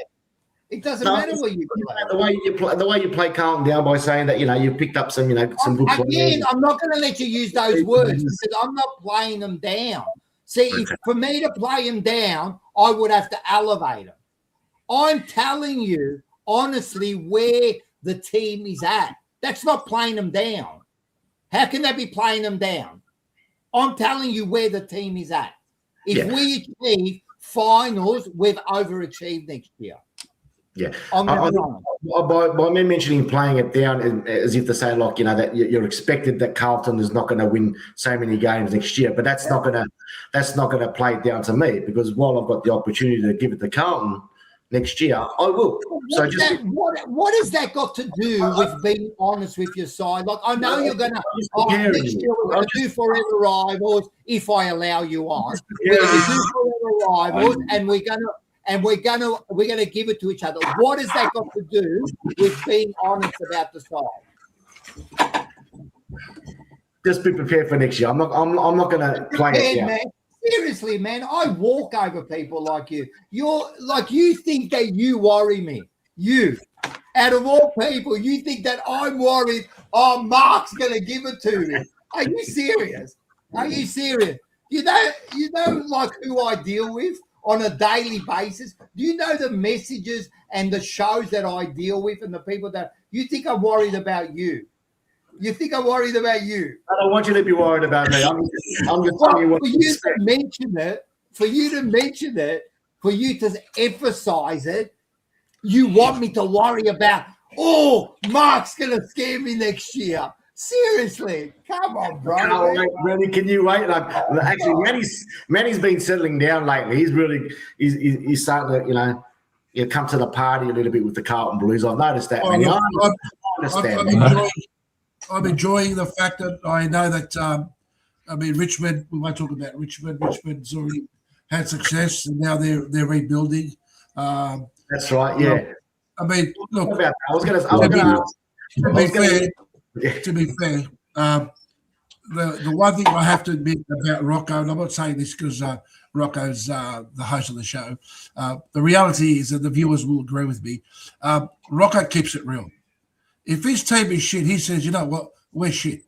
He's the only one who turned around and said, you know what, we won, and I refuse to sing the song. So, man, I've been saying it for 6 years on my show, man. I'm the most realist. The problem here is that that you got yourself, Mark, who made a choice to be a Bomber supporter. Your poor kids have not seen a premiership. That they're probably not going to see one ever in their lives. You're right. Yeah. It's good that my kids are still young, mate. You know what I mean? It's good that my kids are still young, so they'll see it. My son is 16 years old and he's seen 3 premierships. All right, okay, all right. Okay. Just quickly, while you are bantering, I have put up the link. If anyone wants to jump on and say hello and show, the link's up there. Jump on and we can have a chat. But yeah, Manny, I'm with you. I don't think Essendon will. I think they'll beat St Kilda's record of 60 years of just nothing. Yeah. I'm 27. I don't know what else teams.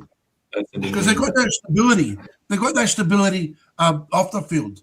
As you mentioned, the president decided to say sayonara. Was you the got, president CEO left? The president left today or yesterday? Did you know, he? where's that He's like stability? that Italian, that Italian captain that left the ship when it sunk, and he jumped on the lifeboat and he left a sinking ship. That's what your president and your captain did. Yeah.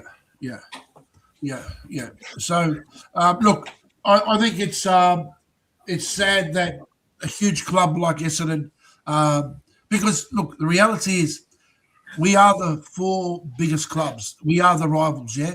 Shit. We're all shit. But it's sad that the Bombers haven't been there. They've had no whatsoever. I mean, Carlton's up and down, but at least ROCCO is reality. I mean, Liam won 3 premierships, and if it wasn't for Mason Cox, it probably would have been 4. But the reality is, don't you wish you were like Mark? Don't you wish you were like Mark, who's always like positive, who just doesn't see reality? I wish I was like that. Dumb. You're saying, man. You sit there and you go, oh, yeah, he's living fairyland. I wish I was like that. That'd be sick. So Liam, quickly. So the Tigers, as Matt was saying, they gelled together for the 3 years. They won, 3 premierships. But when was it before that? When was the last flag that they won before those three beautiful premierships? When was that, Liam? The Tigers of old. Yeah, 1980. So how many? 1980. That is 37 years. I know. Against the Magpies. Yeah, so 30-odd years, and then they won 3 in a row. So what I think Manny was trying to say is that, that was a good era, but it could be another 33 years before you win another flag. So, that's – I don't know where you're going at. Of course, there were times in the past. I've ever heard. It could be another 30 years. It could be anything, Mark. Like, we're only talking about 2026, 27, 28. And at the end of the day, like Richmond won 3 flags, right? That 37 is irrelevant now, those 37 years prior to that, are they? Yeah. But that's how hard it is to win a flag. It could be another 30 years before you win another one. So it's hard, man. And next year's going to be even harder, man. Brisbane have just got better. Yeah. I'd love to see one. I know you'd love to see one. We'd all love to see our team win a flag. But it's going to be an interesting year next year. It's going to be definitely an interesting year. So we'll see how we go. But there was someone that put up a point here, which I wouldn't mind talking about. Here we go. Blue Bagger. Thoughts on the state of origin? WA. Easy. You like the state of origin, do you? Yeah. I think it's cool. Like, I think we've spoken about it before. And like I said, the one thing that's different for me to you guys is that I've never seen it before. So that's why I'm really excited. I think I'll be home around then. I'll probably go to the game live. And it does look like a lot of the top players are going to be in. I think even your boy, I think Cripps was kind of saying like, it means a lot to play for WA. That's going to be a big thing. No, I think Cripps is going to play. Yeah. I don't like the idea. I think it's stupid. I know. Yeah, I know you guys aren't a big fan, but when is it? Is it at the start of the year? We can kick your butt. That's all that matters. It's happening, and WA is winning. Who cares? Yeah, I think the AFL. We keep saying the same thing over and over again. I mean, the AFL, they're a fucking bunch of tossers. They want to try and compete with the NFL, with the rugby. The rugby have done so much marketing. The rivalry between Queensland and New South Wales goes deep. It goes deep. There's a lot of years and years of hatred there. So, don't try and compare. Sometimes it's just good to leave that with that code, and you just stick to the code that you do now, because you keep digging a hole for yourself. You're turning it into shit. Before you know it, in 15 years' time, I reckon we're going to have the top 15. and everybody's going to be playing finals football. That's how bad and desperate the AFL are getting. They should just have every side play finals. What's that? They should just have that. But in saying that, when is it? Is it at the start of the year, straight out of Origin, is it? It's Valentine's Day, so like a month out from the season. Oh, 3 Valentine's weeks. Day. When's I the don't season? like it. I don't want to see any of my players play.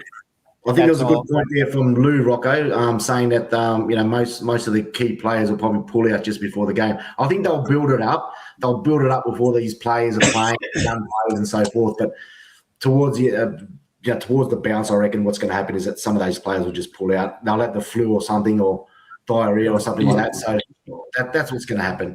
And also none of the Essendon players were nominated in either Victoria or the Allies. So I couldn't give a shit what happens in State of Origin this year. Have you noticed that with Essendon? They don't get picked in All Australian. They don't get picked in this. No one ever picks an Essendon player. Not yet anyway, Rocco. Not yet anyway, mate. I don't Watch think this ever. space. Watch this space, boys. Watch this space. I've been watching, especially with Fourever Rivals. I've been watching for 3-4 years now, and I've been watching nothing. That's what I've been watching. Well, it's funny you say that, Marco. Watch this space, because that's a very common saying amongst the people that smoke marijuana and they take the drugs. It's watch this space, because they're all spaced. They're all spaced out. They're all floating, my friend. Watch this space. When are you going to just turn around and say, just admit for once and say, you know what, we are definitely shit. No, I agree. We're shit. No. We're struggling. We keep struggling.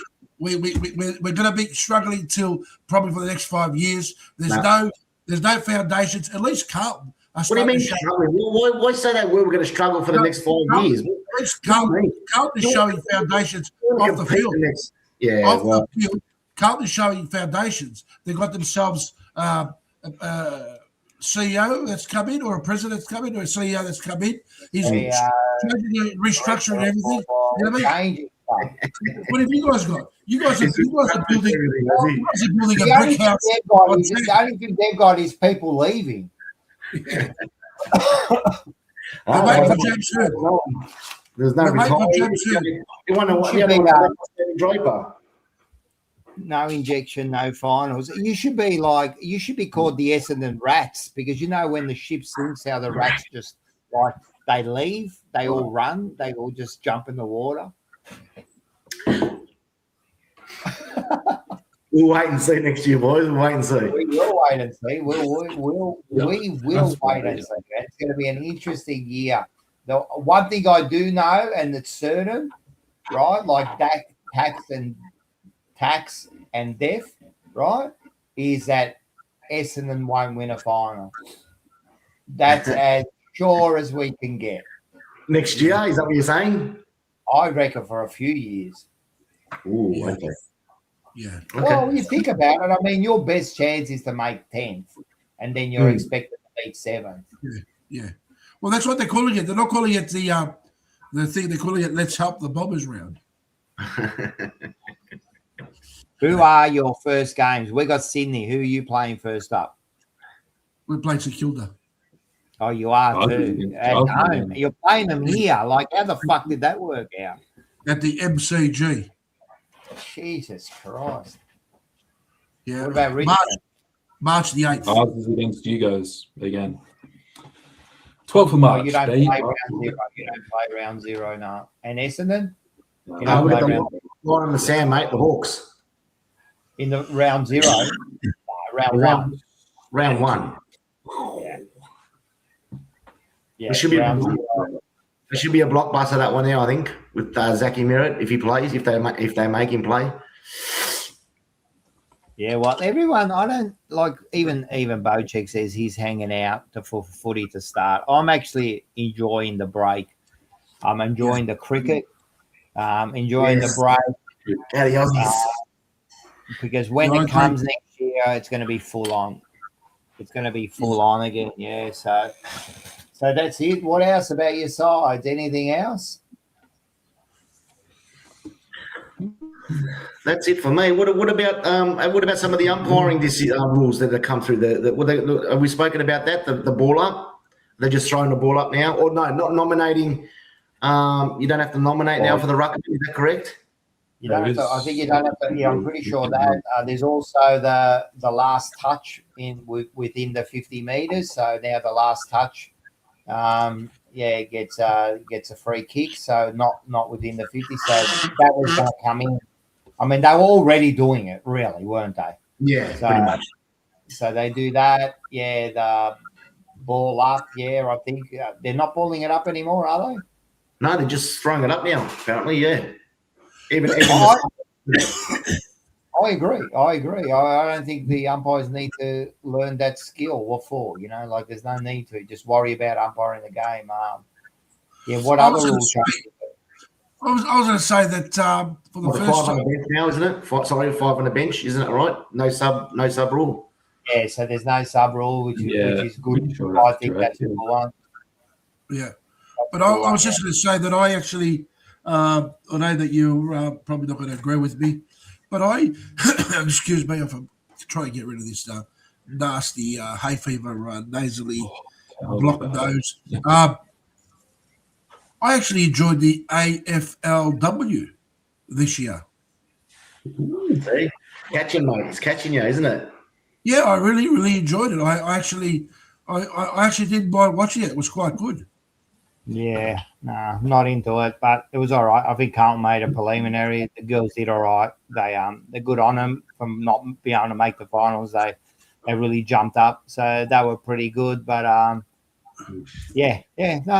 look, they're getting better. They are getting better, and they're supposed to be getting better. I mean, it's been 10 years now, so they're getting better. They're getting trained better. So good on them. Like the girls, good on them, man. Like they've done well. As I said, Carlton did good. We have got a guest ready to come on.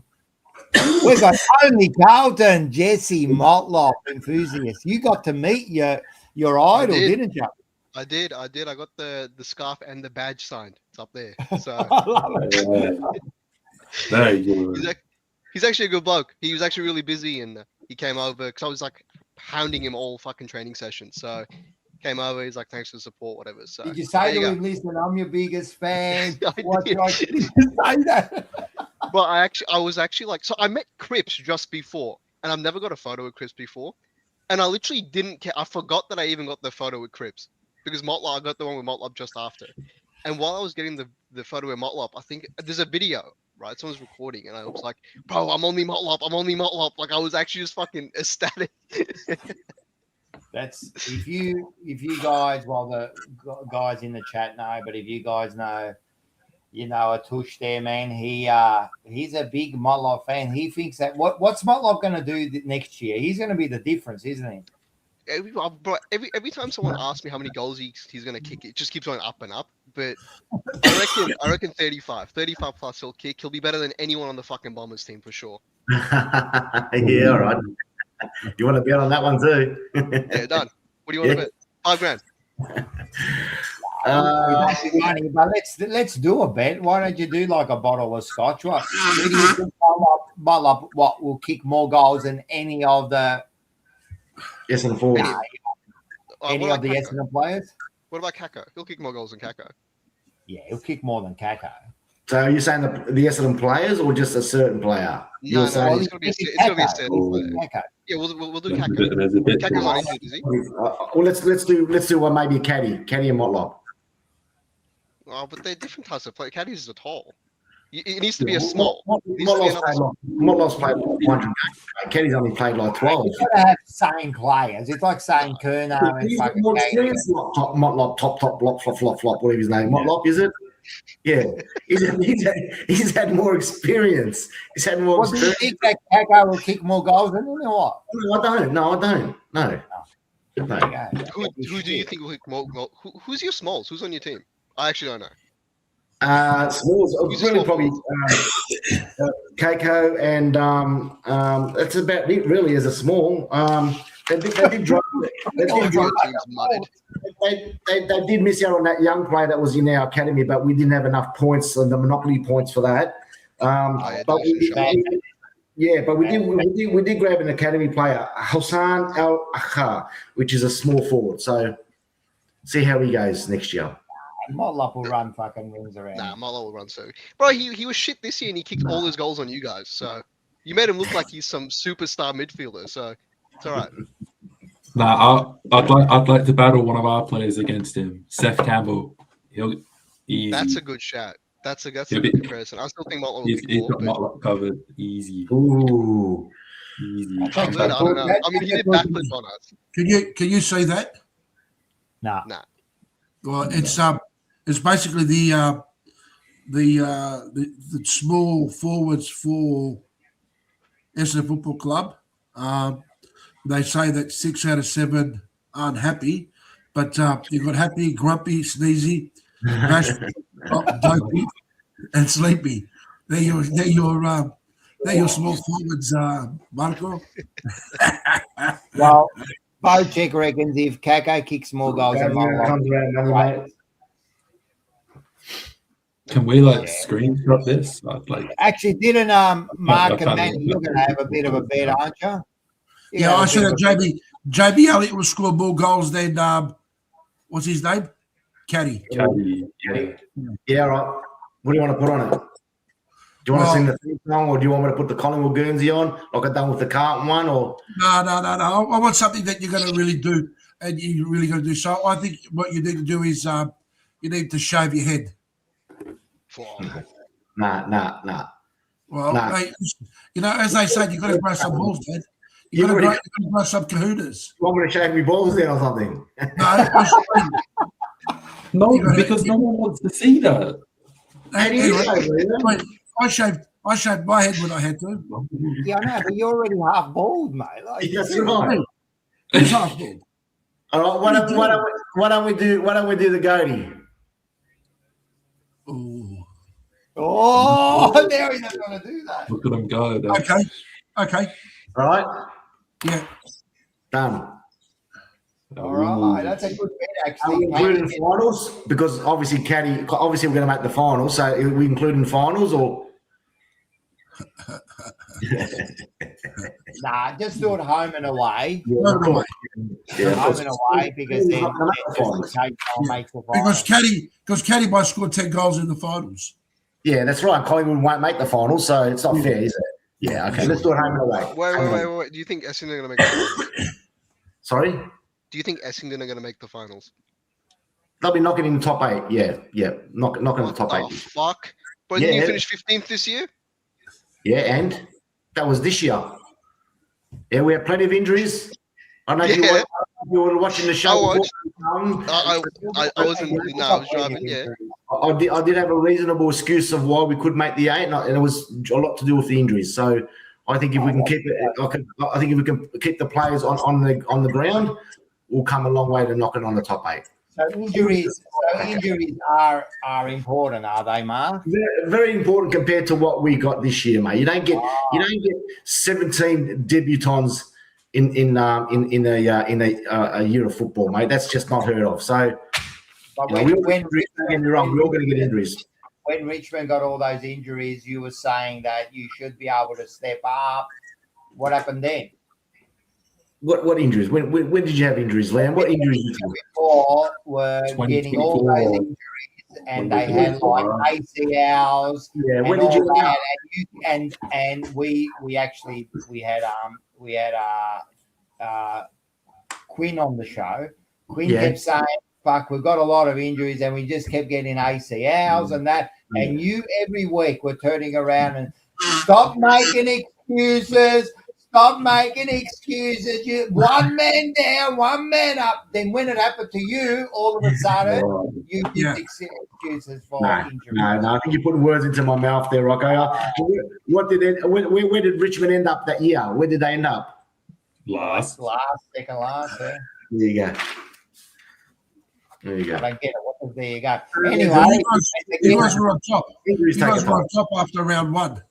Yeah, you were on top by round 3 or 4, and then you just shit the bed like you normally do. Yeah. But anyway, Atush, what's Carlton going to do next year? You're more of a positive outlook on the board. Yeah.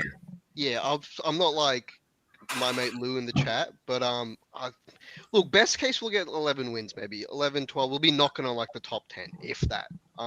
That's best case. I think worst case we could be fucking 15th, if all I know, right? Like it can be really bad. It could be really bad, but I think maybe like you said, I think the same amount of wins as this year. About the I think same. That's what I'm predicting, about the same amount of wins as this year we get next year. Yeah. That's about right. And that, I don't know, does that make top 10? Nah, I don't. Nine what this year? Nah, I think you'll need Yeah. 10, 11. 10, 'Cause the 11 to confidence make grows. top 10. But don't you So think with the fact that you're only giving your coach 1 year to prove himself, don't you think that he's going to maybe go hard, maybe change things around and really try and get this team to perform a lot better? I think he'll try, but it just won't be for anything. He can try as hard as he can. I just don't think we have the list right now that can push for a top 8 spot. Like you look at this year, the top 8. I think the Bulldogs missed out with 14 wins. There's not a fucking chance in hell we're getting 14 wins. So he can try as much as he can, and I think as much as I think it's unfair on him to give him 1 year based on pretty much like an entirely new list, it's the position he's put himself in over the last 4 years. So Yeah, that's great. That's a perfect assessment of it. That's That's a interesting. perfect assessment of it. You hope that they can do something, but in reality, like outside this year, it hasn't improved. If you actually look at it, we lost players. Like, so how can I expect them to do better than last year? I can't, unless it's a miracle. But I can't see them getting better this year. But I'm very confident for the future. yeah, you look at all the young talent we're getting in. Like we got Harry Dean in, who's actually been all right. Actually, the last training session I went to, I haven't told anyone this, but he looked pretty fucking shit. I don't know if it was because really hot or whatever, but he looked really out of his depth. But I'm just gonna leave that there. I'll tell you who I'll tell you who looked really good though. Will White. Will White. Will White. Will White trained as hard, like harder than anyone I've seen in my life. He was playing like it was the grand final, cunt. Like it was crazy. He's playing for a list, isn't he? He's playing for a spot, man. And yeah, I get and that, but Elijah Hollins wasn't putting in that effort. Not the same level. He was still but good. he'll get the spot. You know that. Yeah. He'll No, but get look the at spot. we got like Dean coming in. We got Ison. We got Cody Walker next year. Ison's good. I heard good things on Ison. He's going to be a good player. You know, like Florence in the back. You know, as I said, the 4 line's going to look a little bit different. So I'm pretty excited. I still think we need to build on our midfield. It's still not strong enough. But I think Walsh is going to have a good year. I think Walsh looks like Superman this year, doesn't he? Yeah, with the long hair, he looks beautiful. Beautiful, man. I love him. But yeah, look, we got Motlop as well. We'll have a great season. Mate, if Motlop kicks 35, right? Well, you know we're making finals. 100% we would, because if he's kicking 35, that means Hayward's kicking 50 and Queensworth's kicking 30. It's just, bro, that like, I can't It's wait. all on Motlop. If he kicks 35, I'm telling you, we're having a good year. Yeah, for sure. Yeah. I actually spoke to Chris Davies on open training. Yeah, he actually came up to me. He knew who I was. He actually knows who you guys are as well. He watches the emergency meetings and everything. He came out and I asked him like, what was the? See, we're getting we got the CEO bloody watching our shows. He's probably watching now. This bloody wog. Shut up. But I asked him, I'm like, what was the biggest thing that needed changing when you first got in? And he said, the playing group aren't as close as they can be. Like they're not as tight knit enough. See, that's interesting. Yeah, that's interesting. And if you're not close, I'm telling you, you don't get anywhere, man. And I think that's why getting rid of Curnow, TDK, and even Sauce at the end is a big thing for us. Yeah, 100%. I think they needed to go. They 100% needed to go. And I'll talk to you after the show, ROCCO. But they were a big problem with our culture for 100%. Like, I have no doubt in my mind. If they're fucking kicking and screaming, like if you have a vice captain that wants to leave 3 years into a 7-year contract, like he can't stay there. It rubs off on other players. Exactly. I know Mark know a lot about that when your captain wants to leave. Yeah, I agree, man. If you haven't got that unity, you're done, man. And if you got like, and I heard that Curnow had a blue with the coach at the start of the year, and then he sooked it all up. If your vice captain is sooking it up, like what chance has your team got? What chance have your team got, man? Like it's just, and look, I'm glad you said that because that's what I believed. I could see it all year. They just, like, how many times did you see them not defend each other? Or how many times did you see like a young kid like running around in the back line? You know what I mean? And then he's getting caught when Carroll that time, like no one was talking to the poor kid, man. A United side doesn't do that, man. They talk to each other, you know, they play for each other. We didn't have that. And the first thing that Cohen's got to do is start building off field, and which we've been doing, you know what I mean? And getting rid of the shit. That's why I think we're on the right track. And if you don't want to be there, and I think Graham Wright's a big part of this. If you don't want to be there, we don't want you. I don't care how good you are. I want 44 players that want to play for the Carlton Football Club. And if you haven't got that, you're not going to win a premiership. For sure. All right. So let me ask you another question. Go. If Voss has not won at least out of the first 7-8 games, if he hasn't won at least half of them, would you say it's time for him to go?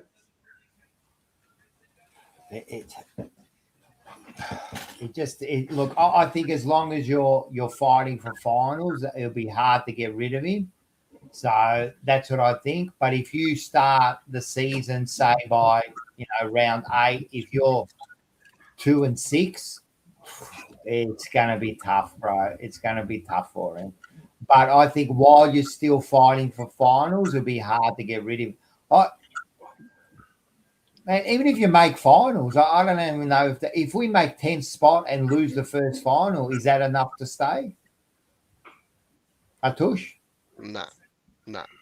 He needs to make a semi. If he's gonna, and I know it's unfair, and it's like a paradox because like I don't expect him to make finals, but if he makes the wild card, then he has to make a semi. Like he's a dead man walking. That's the best way to describe it. Like I agree.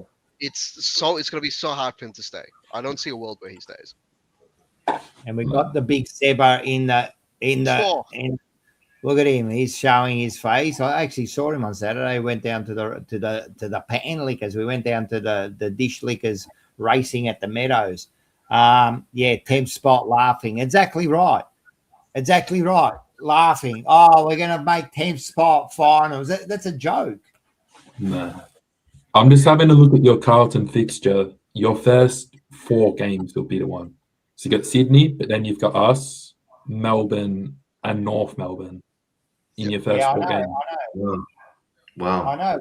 There's 3 pretty winnable games there. We could easily be 1-3 by round 4, and That's concerning if you think you're going to be 1-3. You should be doing well against us, even though I don't want you to. But you should be doing North Melbourne. I did say I think we could be 1-3, so there's no guarantee who we're going to be. You know what I mean? But in reality, I think we're better than Richmond. We're better at the moment. We're better than Richmond. I mean, I said that last year and you beat us. But if we start again, I think we're better than Richmond, Melbourne, and North Melbourne at least. What I'm looking at, what I mean? But we lost to North Melbourne last year. We lost to Richmond last year, and we barely beat Melbourne last year. So, after that, it gets tough. You have Adelaide in Adelaide, Collingwood. You've got Freo in Perth. Wouldn't they got Essendon in Brisbane? King's birthday. That's going to be a tough one for the Blues too. The Blues, mate. Fucking hard. Like last year when we fucking punished you by fucking 5 million points. I don't think we've had a tough game against Essendon for like 20 years, man. No, I've always said this. Like the Carlton Collingwood rivalry to me isn't even a rivalry because they just kick our ass all the time. Like, man, your team just bullies us all the time. Like, I've lost my hatred for Collingwood because they're like an older brother. They just bully us. But Essendon is they're like a younger brother. It's just kind of like, it's just sad. Like, they never beat us, really. Yeah. It's always like, the game's a lot more closer, but I can remember more. 35 and 40 years ago, when I was getting bullied by Carlton, So you can understand why there's so much rivalry, because we used to get bullied hard by Carlton. We used to beat Carlton's bitch. There's no doubt about it. Yeah. Oh, It's only the last 10, 15 years where we've come a long way. But in the 80s, mate, I used to walk home depressed, knowing I had school the next day and my team just got done by Carlton. I'm telling you. Look, when you're a kid going to school, the worst is when your team, like when you're an adult, it's a bit different. I mean, you go to work, you can defend yourself a bit and that, but as a kid, it's the worst feeling losing and going to school, man. A big Seba, a member for 30 months. Is that all? We've been going for 6 years. You've only been our member for 30 months. You're a disgrace. You're a disgrace, Big Seba. Seriously, your family, and that's all you've been a member for. Delusion is heavy in the Carlton fan base. He will be lucky to win 10 games next year. Let's be real. We have a bottom 4-5 list going nowhere in a hurry. Who said that? Seba said that. Big Seba. He hasn't been on drugs, is he? Is he okay, or is he? But he's being honest. He's going, we've got a bottom 4-5 list. Where do you think we'll finish, Manny? I honestly believe that you'll be knocking on the top 8. Top 8? Yeah. This year? Yeah. Not this year, next year. Next year. Yeah, top 8. I can see next year. Not next year. I can't see it. Yeah, If this year goes all right, then I can see next year pushing for it. But it depends on this year. We're talking about 2026. 2026, I can see you guys knocking on the top 8. Maybe the top 10. I told you, man, he's gone soft, mate. He's starting to get something's wrong, mate, with Manny, man. We got the Magpie Army Chronicles. Good man, a good man. Shit side, but good man. Good day, boys. The chat expecting a gap year for the Pies, but in 27 salary cap opens up and we land a couple of big guns. If anyone can, Collingwood do end up always picking up a player or two, but see, they expect a gap year too next year, man. Realism. See, Mark, what supporters do, we're realistic about our sides. We know it's like if you're an alcoholic. When you go to AA, the first thing you have to do is admit you're an alcoholic. Then you can start improving. How can you improve when you don't admit that you're a basket case? I'm never going to admit it, mate. I don't believe we are. I think in the future we're going forward. Don't talk about history all the time, mate. Always be forward. And then that's probably right about Collingwood, because Collingwood have been those teams where, like, Sydney and your Brisbanes and, your Geelongs, they have that gap 1 or 2 years and they recruit well and they get the players that they need that's going to benefit their teams. Carlton, they're just getting B-grade players and they're hoping that the next 3 or 4 years they're going to get success. The reality is, I don't think they would. I think they're. Say that, Mark. Why are you putting words? We're actually saying that we're a medium side, but in the future. Yeah, we're picking up good players. We're picking up good young players, man. I mean, they're good. They're high draft pick, good young players. Dean, Walker, Ice is a good player this year. Like, you just named your shit draft picks, and you're going, oh, these players, they're so good, they're going to play. They're going to play round 1 and that. And then when we say it, you go, oh, no. You and Manny use a fucking that's my opinion, mate. My opinion. And I don't believe they're going to be successful. They won't even be up there in the next 3 or 4 years. I don't believe with the list that they've got. But we don't know. All right, then name our list and tell us what's no good about our list. Name our list from back to front and tell us what is no good about it. Name it. You can't guarantee your draft players are going to be. Name it. That's right. So I'm saying realistically, Carlton are about 10 years away. Name 10 years. 10 years. Wait, Mark, can you name your players that were injured this year and the difference they're going to make? Like the ones that are actually going to make a massive difference. That are going to help you go from 15th to 8th. Yeah, they will. Yeah. The players that were injured, the young players that have been on our list for a few years now, they obviously they're still keeping them in the list. So they've got potential there. So those players, those young players that you like Reed, even Cox, they've still kept them on the list. So these are young players. If they all could be fit and ready to go, they've got that, a bit of experience as well. That's the beauty about the football club. The young players, I can use the same argument for Carlton. Like Will I Hayward know. kicked 50 How goals can last you year. say that? Motlop kicked 30 How goals. can Like, you if they all say get that? fit together, then we can make the eight. We've still got some of that experience. We've got the Parishes and your Merretts and so forth, your Langfords. Merrett doesn't want to be there. Waiterings, the Cribs, the Walsh, the Newman. Mackay. You still got these players that are. Mackay. Well, yeah. Okay, all right. Again, Did you just say Mackay's experience, my brother? yeah. Well, he's a good backman. He's just obviously been injury prone, and that's why we've suffered this year. That's the only thing. What's he on? 1.5 mil. Well, 1.5. Well, whatever he's on, 1.2, I think it is. So money doesn't matter at the Essendon Football Club, mate. We've got plenty of money. We've got a lot more than what Carlton's got because they can go out and buy any You players. do, because you don't have any star players to pay, bro. You pay Ben Mackay 1.2 mil because no one wants to go there, and then your captain wants to leave. That's terrible, by the way, that you made him stay. You want to talk about culture and all the work that we did to fix our culture? He'll make a difference. He'll make a difference to the club, man. He'll make a difference to the club, I think, without being the captain. So, bro, did you see his fucking brown? He was gonna cry, kind of the best and fairest. Bro, he looked like he was a hostage. Looked like there was a gun behind the camera. Yeah, obviously, Yeah. Well, like I said, you forgive and you forget, mate, and you move on. And I'm pretty sure he's made peace with the players they've got around him. And before you go, Mick Marcucci, 33-month member, what a star! Mute your mic, for fuck's sakes. We don't want to hear your snot flying around your face, Manny. What's not flying around my face? Well, we just sneezing that. Like, mute your bloody mate. Everyone can hear it. Hey, listen, I've got unfortunately I've got hay fever, sinuses, the hot I weather understand, today. but all he's asking is to mute the mic. He's not asking don't sneeze. Oh, but I didn't sneeze. That's what I heard. I blew my nose. Look, I do apologise. It's even Maddie sometimes breaks down, but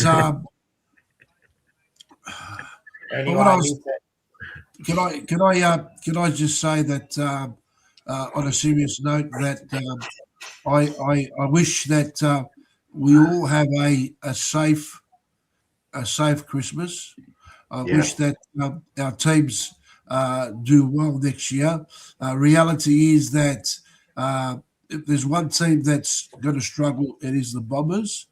Carlton still has some type of hope in terms of, because they've done one thing, and that's they've done many changes off the field, which is going to support a lot of changes on the field, and I believe that.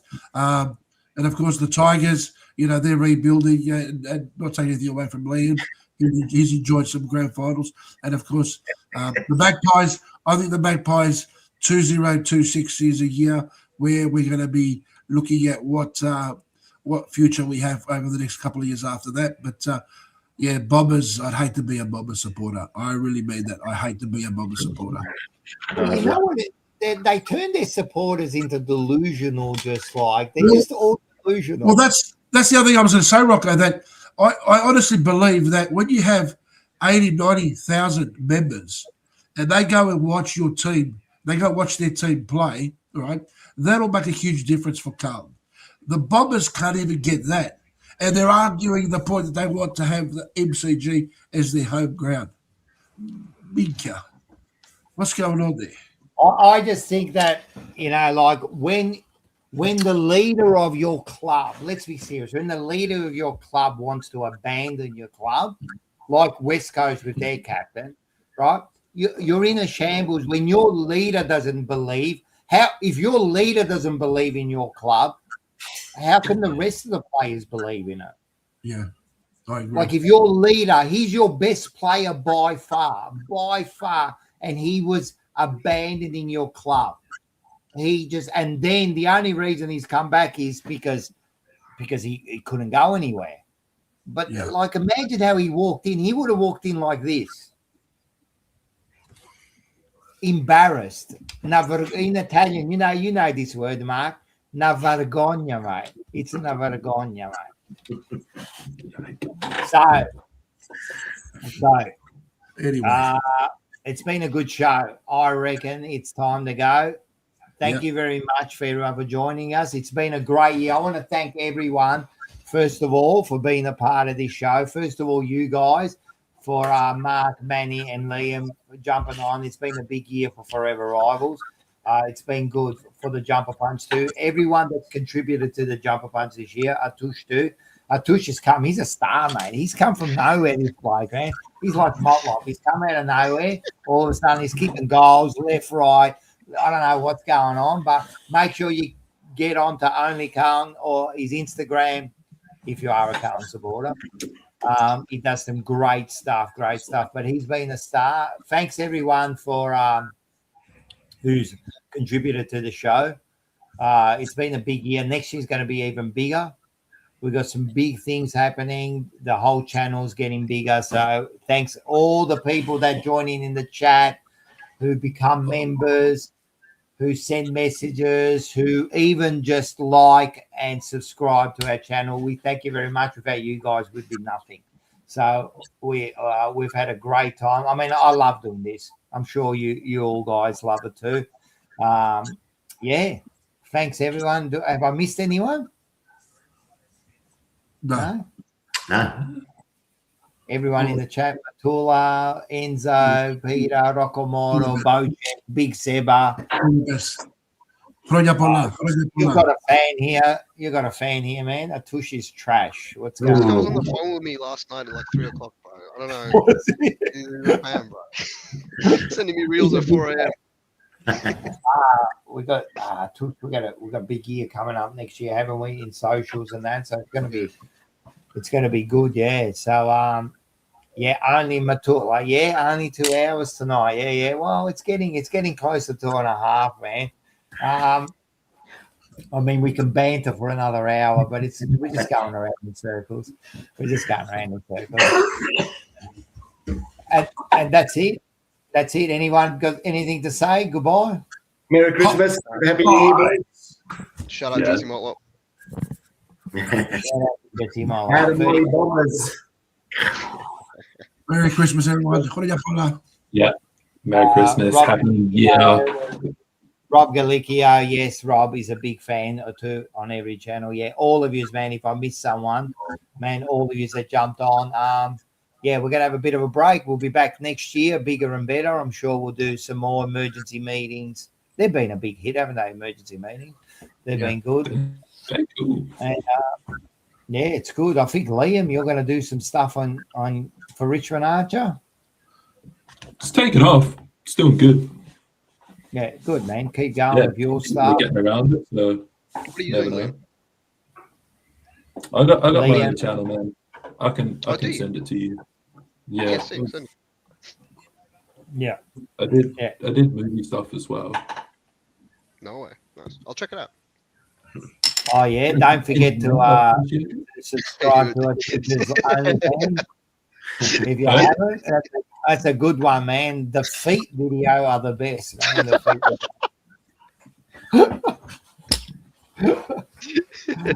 Loving yous all. As Mick says, loving yous all.